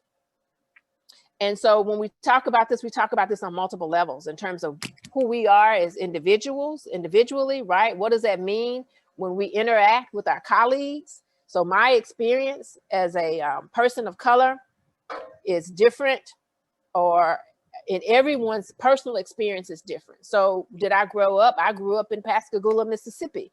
And so I grew up in a space where I went to school with predominantly white community. So I'm very comfortable interacting with friends who were white, Black friends. So I had a much more diverse experience. But then at some point I moved up north, and now I live in the Mississippi Delta, and all the kids in the school are Black. And they don't have the same experience that I have. So you have to understand, depending on your individual experience, that's how you then experience the world outside of it. That dictates how you interact, how I interact, or anyone else with a white male, or how I interact with someone of Middle Eastern descent. It really is based on my experience, and it really dictates that. And the importance of that is as individuals, that's great. We have our own experience, our own backgrounds. We wear it like a backpack. But then when we come to work and we're having to work with our colleagues, that interaction really dictates what it looks like. It's based on our experience. The interaction we have with our clients, whether, you know, and the interaction our clients have with us, how they feel when they have to call legal aid or legal services, and they're speaking to a white man. You know, are they intimidated? Do they not feel comfortable? Do they not feel like whether or not this person is going to go to bat for them?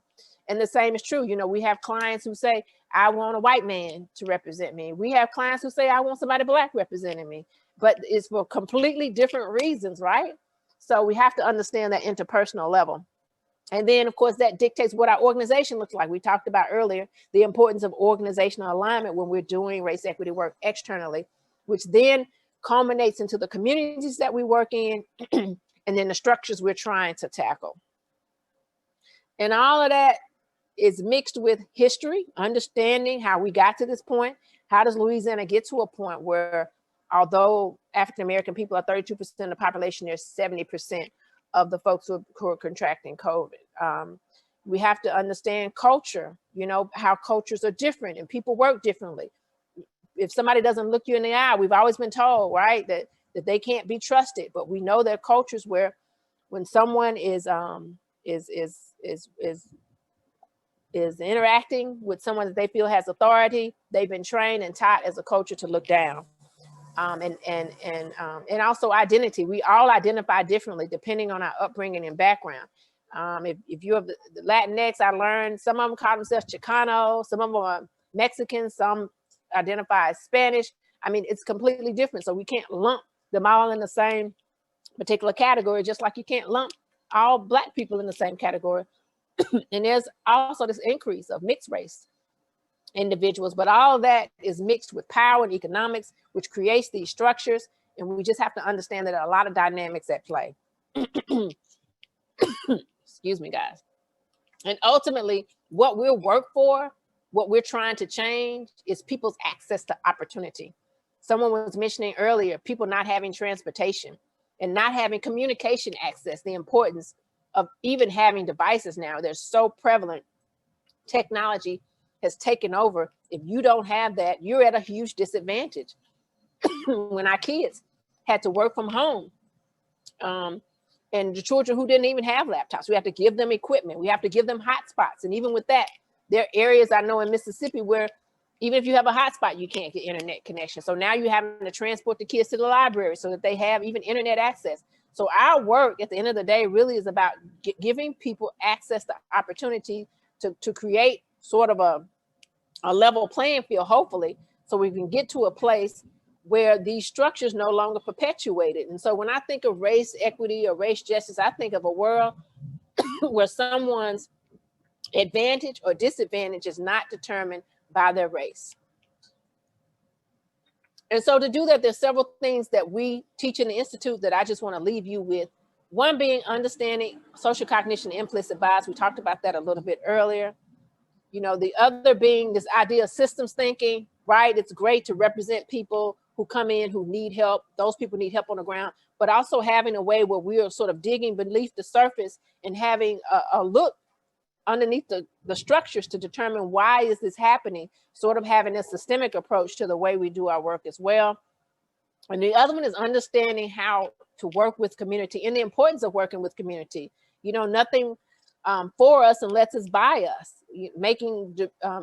Developing solutions for folks who aren't a part of the conversation often ends with solutions that aren't really helping them. So, you know, is this really going to help the community? And what I found is when you work in conjunction with community, they really give you so much valuable information that you otherwise could never know. If these are populations that you are not familiar with, or you haven't had a lot of experience working with, or you don't know or understand their experience, don't assume you know or understand someone's experience. And that's why it's critical that we, you know, bring community sort of into these discussions. And then finally, just, you know, I was talking about organizational alignment. 4 components that we talk about in the Institute is diversity and inclusion. And these are terms that get thrown around a lot. DEI, if I hear that one more time. But understanding the difference around diversity, but then understanding sort of the intangible idea or concept of inclusion. Like diversity is easy. We can count folks with different hues and colors and ethnicities and say, boom, we made it. But are they really have a say? Do they feel like they're surrounded by a space where they are comfortable or part of the team, or do they feel excluded? So inclusion is a really interesting concept and oftentimes very elusive and difficult for organizations to define or even determine what that looks like. Capacity is another one. Don't assume that folks know or understand what they need to do race equity advocacy if they want to engage in it. Because it is different than just representing people, low-income people of color. Race equity advocacy is really about understanding why these outcomes are happening and creating a strategy that first of all calls it out, acknowledges that it exists, but also a strategy that is explicitly directed towards reducing the disparities and inequities that we see for a particular group of people. Structure is important. If you really want to do race equity advocacy, your organization should say such. If you look at all these slides, you see Shriver Center for Economic and Racial Justice. We're very clear about what we do and how we do it. That's important. Your mission, vision, and values, how you hire people, your hiring policy. So structure really covers a lot in your organization. Your board, is your board diverse?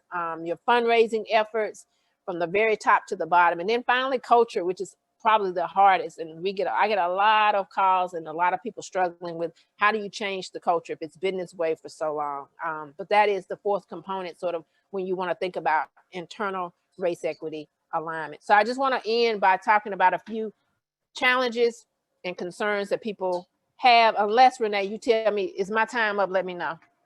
Where am I on time? You got a couple more minutes. All right, so then it's a good ending.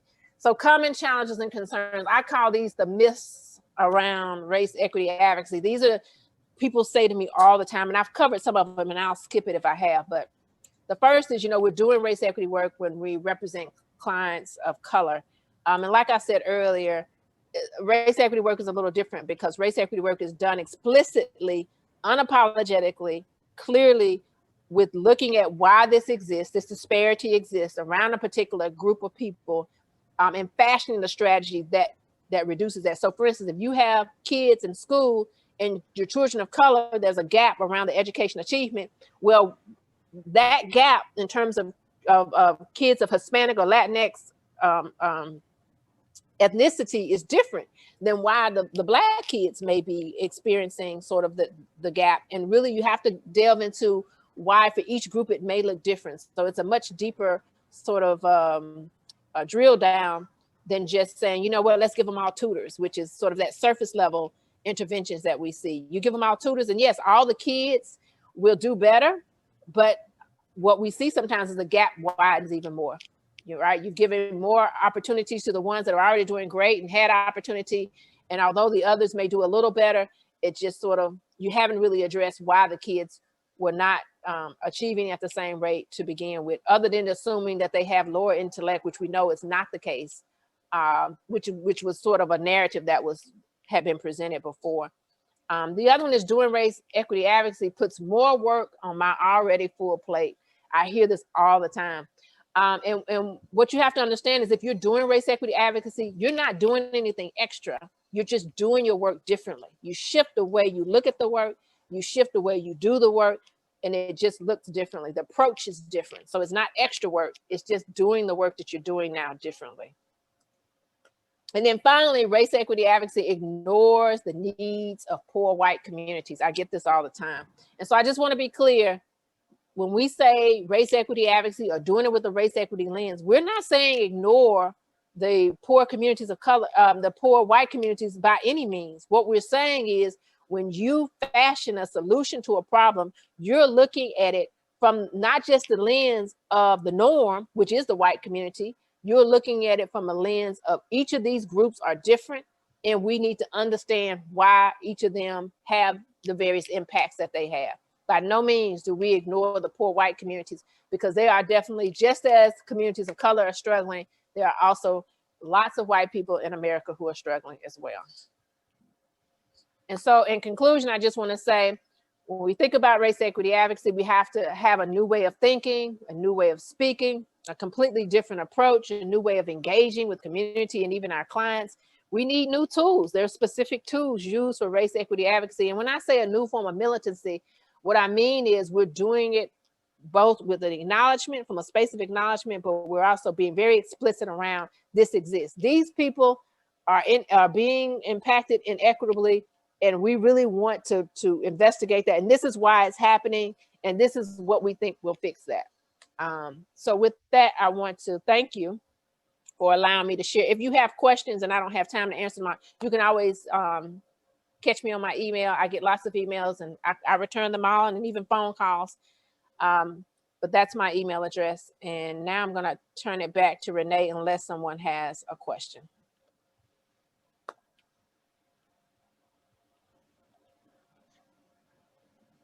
Thank you so much, Kim. That was great. Thank you for having me, guys. Y'all have a good weekend, and I hope you get some rest and peace, because there's so much going on. We have to find self-care in a way to sort of unwind. Y'all have Absolutely. a good weekend. All right, bye-bye. Thank you. Okay, last but not least, we have John Byrnes, who's the principal for Community Services Analysis. He's going to talk about the importance of economic impact data collection. Community Services Analysis is a leading provider of economic impact and social return on investment analysis in the United States. Since 2007, Community Service Analysis has completed over 250 SROI studies for local and state organizations and agencies around the country, and over 150 legal aid organizations. So John, I will pass it over to you. All right. I'm hoping my slides can be seen right now. Can you see them? I do not see them. Can people see my slides? No. They are not showing up on my end. No, that's interesting. I thought maybe I could avoid. Let's see. Can people see me? Yes. We can see you. Okay, so now if I share my screen, in theory,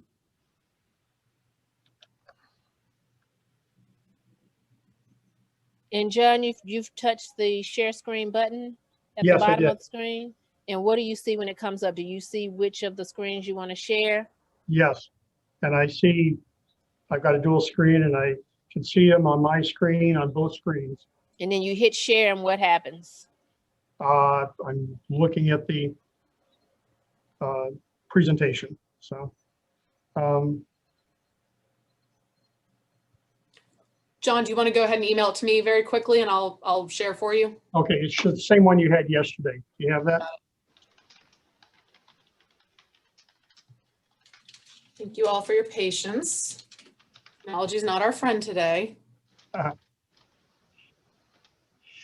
As we're waiting for Renee to overcome my technical difficulties here, I wanted to start off just with a little story because it really illustrates what we do. We talked earlier about the importance of stories and personal issues to presenting the advocacy for what you do. I'd like to share a little thing that happened about 14 years ago when we started doing this. I was in California and was watching a session of the California Department of Human Services state budget hearings.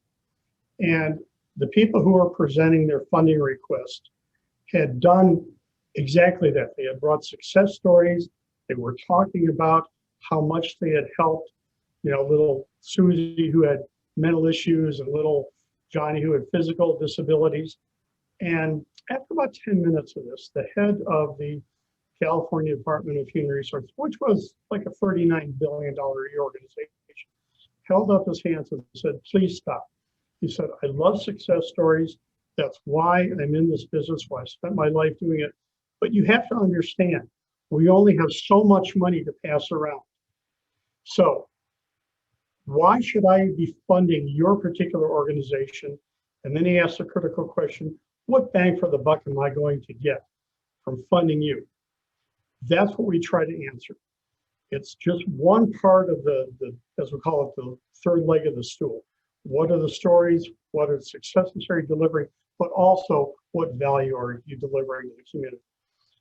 I'd like to quickly go through, because we're fairly tight on time, just a little bit of the history of SROI analysis, because it's important to understand that these are not numbers that are just making go back one, go back, there, stop. Nope, forward one. Okay, nope, forward one. Stop. Okay, the whole concept of social return on investment analysis has actually been around for many, many years. There's been a lot of scholarly articles written about it. It really wasn't, however, until the late 80s, early 90s, that they tried to actually measure in financial terms what the impact was of social issues and social program funding. Of all places, the government of Scotland. They took a 2-year exercise and looked at every dollar they spent on social programs, and then a much longer longitudinal study of what the value impacts were.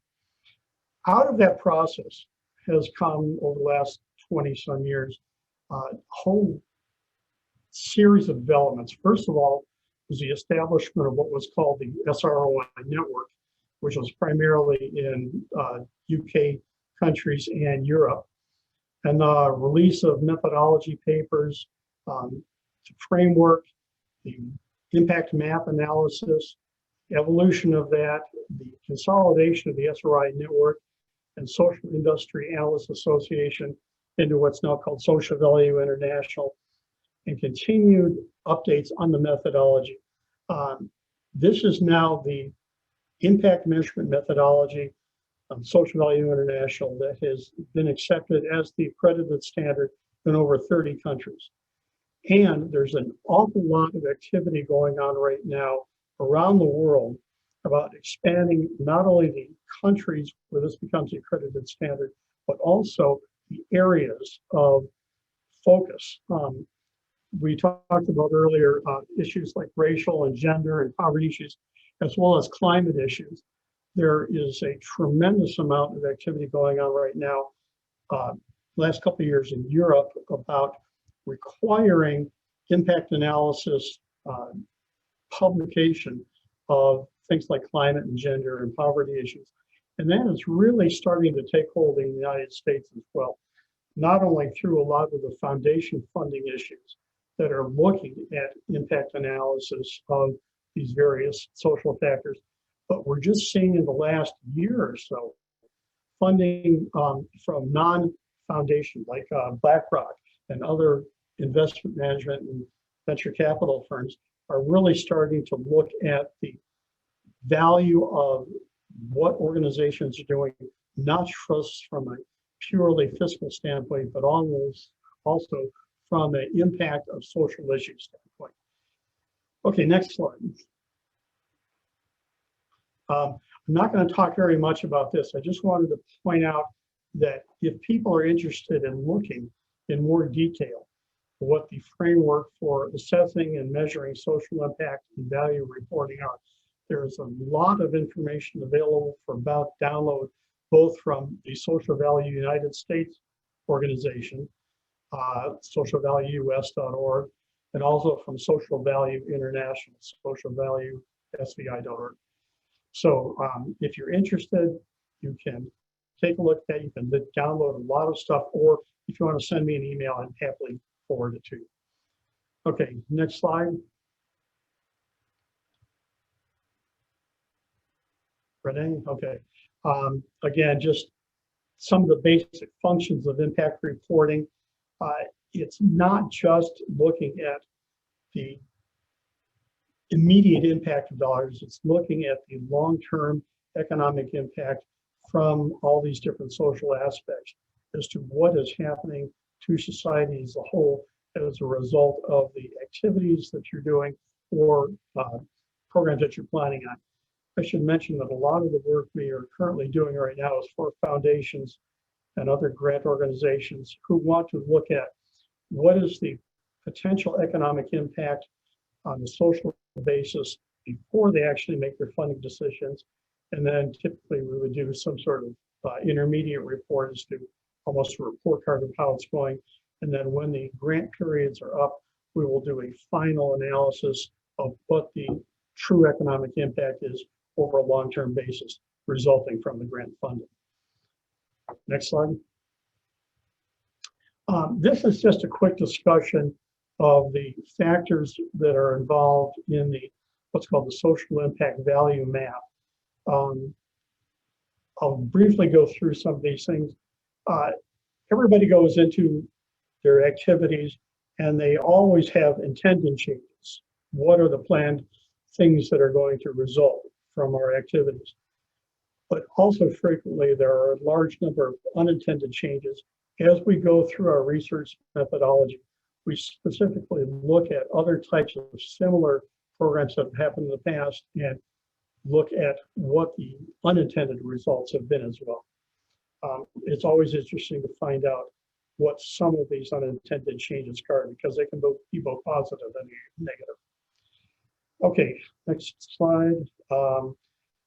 The measurement of the social impact focuses around two different aspects. One is the output. What are the immediate benefits of the activities that you're doing? What's the basis for valuation and so on? But in many cases, much more important are the long-term resultant outcomes. What are the changes that are happening and what will be the social impacts from these changes? Next slide.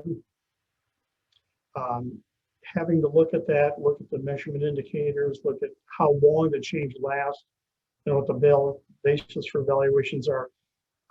As you will see from looking at any of the reports that we have done for the Louisiana Bar Foundation, there's what's called the social impact value map and the valuation schedules, where you can see exactly what these measurement indicators are, where we come up with the values, and how it affects a number of different factors, including the things that Kimberly outlined before in one of her slides about housing issues, poverty issues, education issues, healthcare issues, criminal issues. All of those things we have to take into account.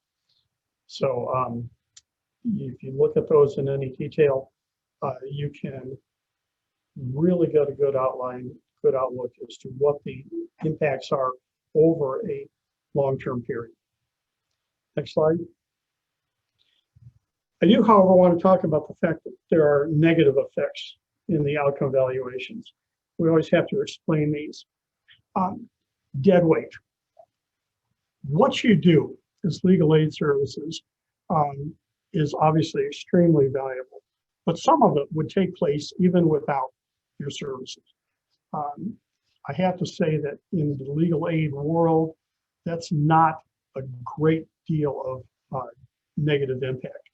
The work we've done for educational projects and things like Habitat for Humanity and other social service organizations, that is a potentially significant amount. So dead weight is, again, a factor that has to be taken out. And if you look at the impact map, you will see the difference between gross impacts on the economic value of legal aid services and net impacts. Gross are the total original amount of what the impact is, and the negative impacts, after you subtract those, are taken out. That's the net value.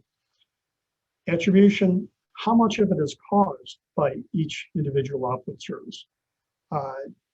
Again, in legal aid services, that's almost 100, consistently 100%. Other aspects are not quite as clear cut. For example, work we've done for Habitat for Humanity, which I mentioned, the economic impacts on a long-term basis of people who grow up in single-family housing units is very significant, but there are also a number of other factors involved, such as the basis that the parents or parent are willing to economically sacrifice to some degree in order to live in their own house, their own unit. Also means typically that they are very concerned about education. Religious impact has a significant cause in that as well. Various other factors hit that as well. So attribution is also a potential negative factor that has to be examined carefully. And then drop off is the most significant one that affects legal aid. Even though you are successful in providing legal services and coming to a successful conclusion, the very fact that you have been successful doesn't always in the long term mean that the benefits are going to be realized. Now, I'll give you a specific example. Child support and divorce cases. Research on that shows that there's a approximate 40% fall off over a 5 to 10 year period on the actual payment of child support and divorce. So even though you have been successful at achieving a judgment or the economic impact of child support and divorce, it doesn't mean that the net value is going to be there on a long-term basis. So just be aware of those negative factors and how they affect your SROI value. Next slide. This is the critical part of what we wanted to get across today. Valuation issues and the importance of accurate data collection. You generate the information for us on the output information. What are the results of the case? What amounts have been awarded and what amounts have been avoided? Now, Louisiana has some problems in accurate reporting on it. However, they're no different than any other state, any other legal aid organization around the country. And there are some good reasons for that. Number one, the results of the case, we see very, very often, we've seen it in Louisiana for this latest update, where the results of the case, whether the LSC close codes or descriptions of the reasons for the case being closed, are potentially not accurate. Now, what's the underlying reason for that? We've seen it very often. You use a lot of volunteer lawyers. A lot of them come from larger firms. A lot of them want to actually get their hands dirty and help people. And that's very, very praiseworthy and beneficial and critical. But they also come from an environment where record keeping and time tracking and reporting is of critical importance to them. And sometimes they just want to get away from this. So instead of spending the time to really put down the correct detailed information about what the results of the case were, and specifically what the amounts awarded, amounts avoided were, they just don't want to spend a lot of time doing it.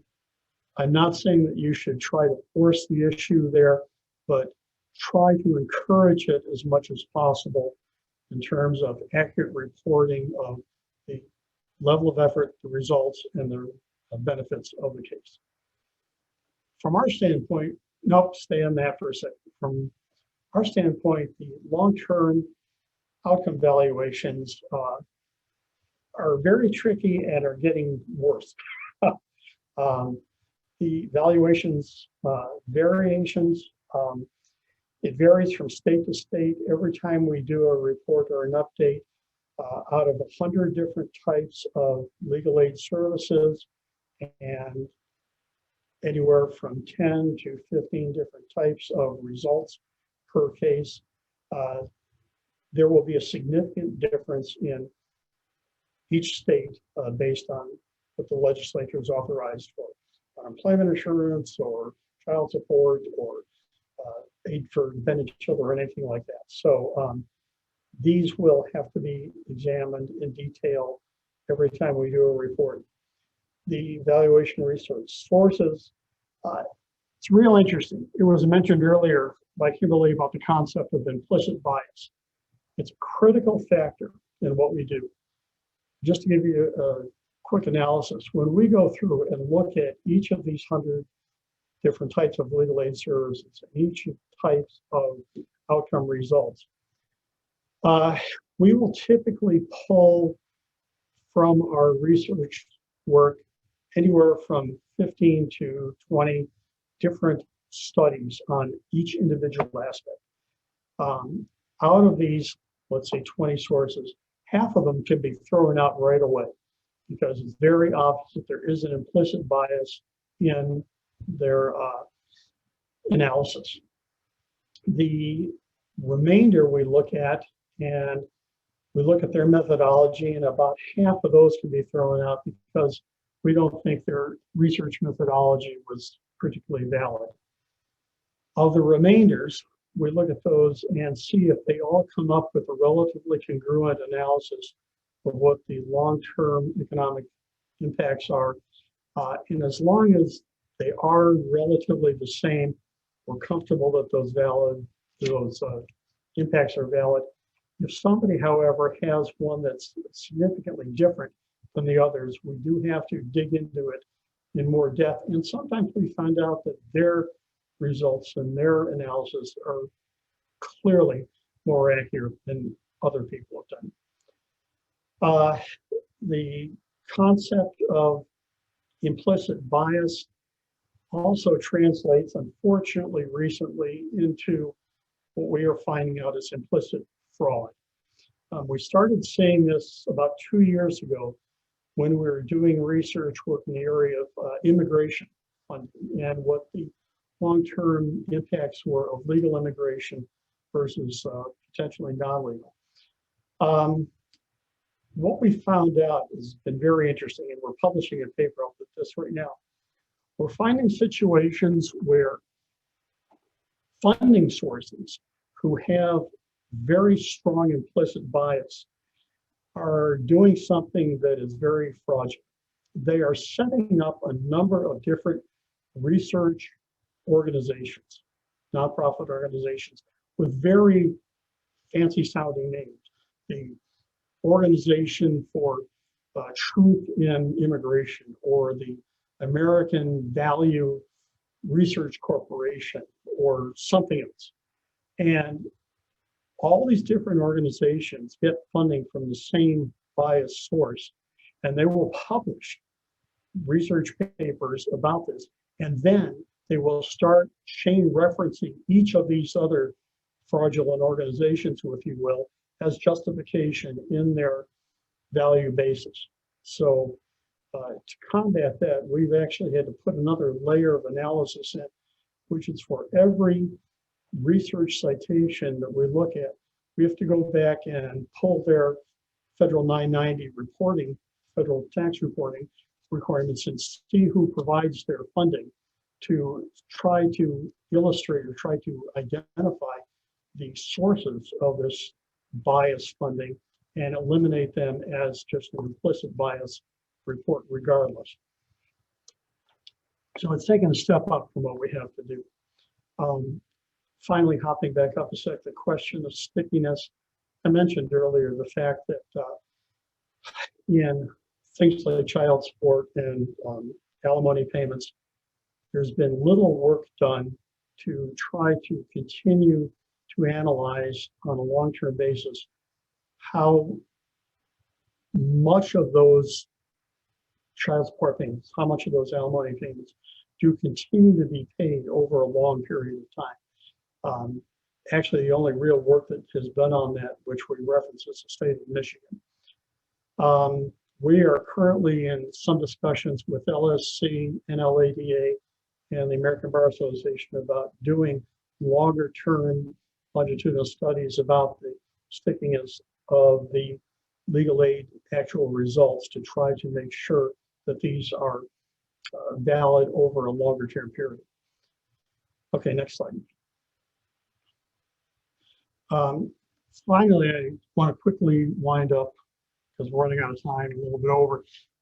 Just a quick analysis of how organizations that have used us in the past, not only for legal aid, but other types of work we do, social service providers, disability service providers, libraries, and this is not just in the United States. Over the last couple of years, we've also been doing international work.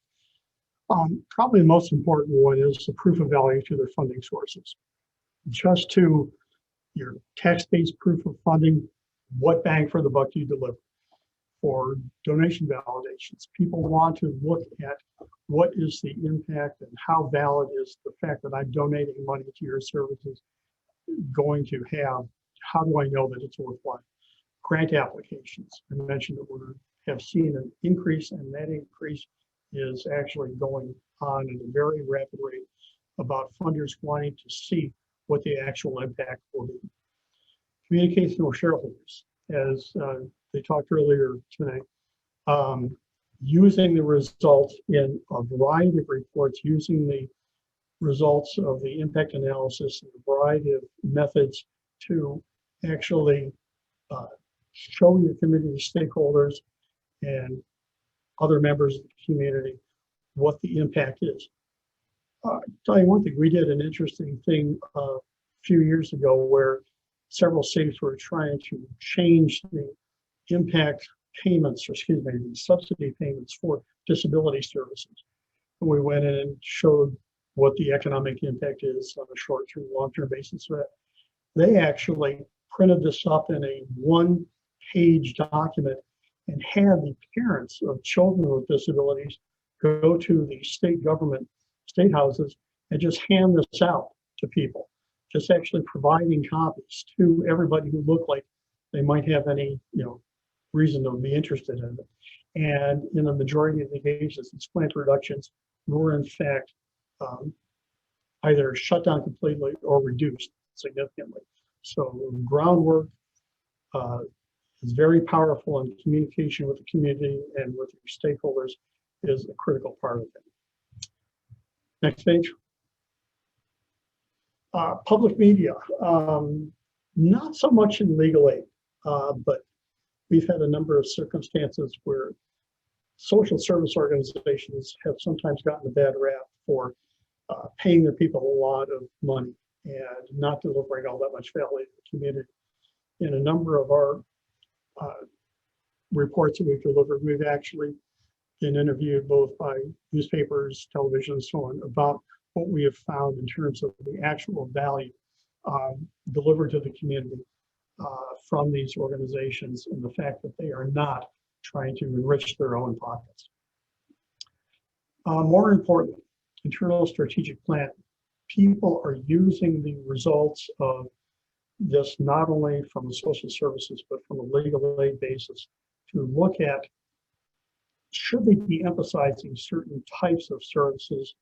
And if so, how should they be going about it in order to maximize their impact of the community? I'll say stuff that may or may not be considered politically correct, but as we all know, not all people seeking legal aid services can be assisted. There was a study done by LSC a few years ago that, if I remember correctly, showed that about 30% of the cases who could be helped had to be turned away for various reasons. That's actually also been accelerating over the last year, as we've recently been seeing, because of the funding reductions and the situation with COVID, where it's been more stringent even in terms of your impact assessment or your intake assessment as to what cases you want to handle and not.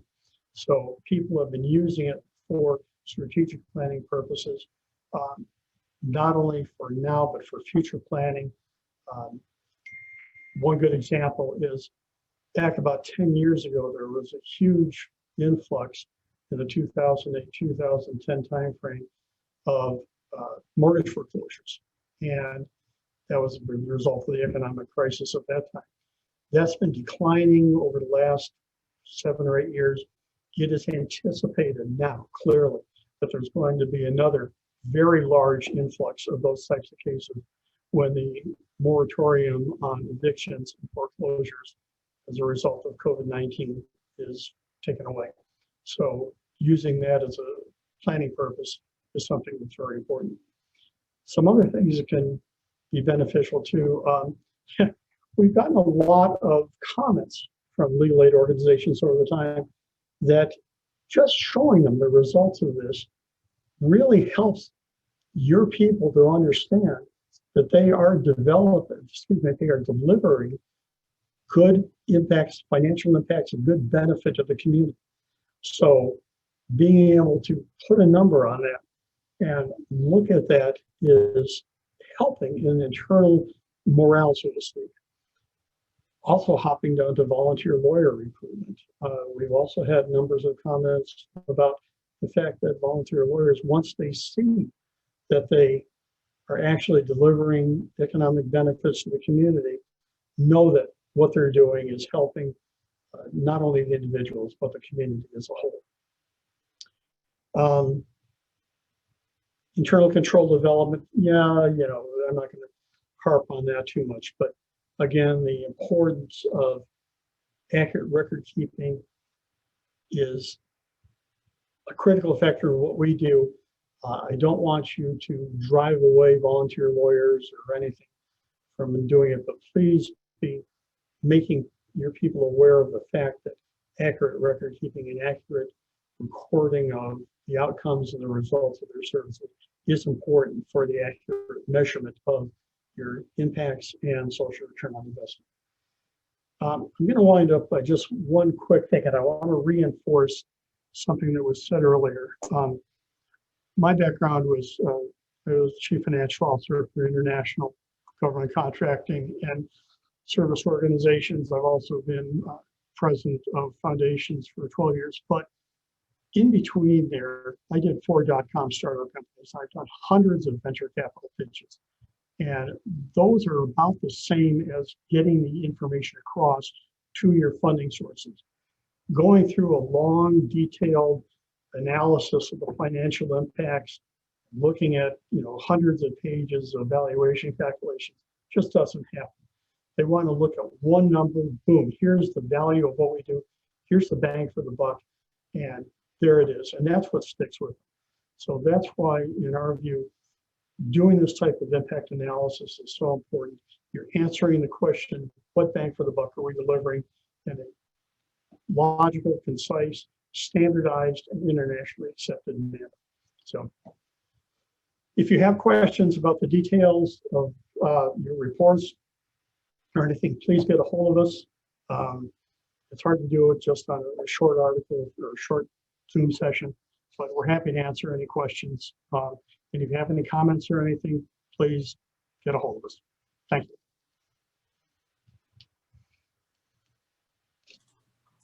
Thank you, John.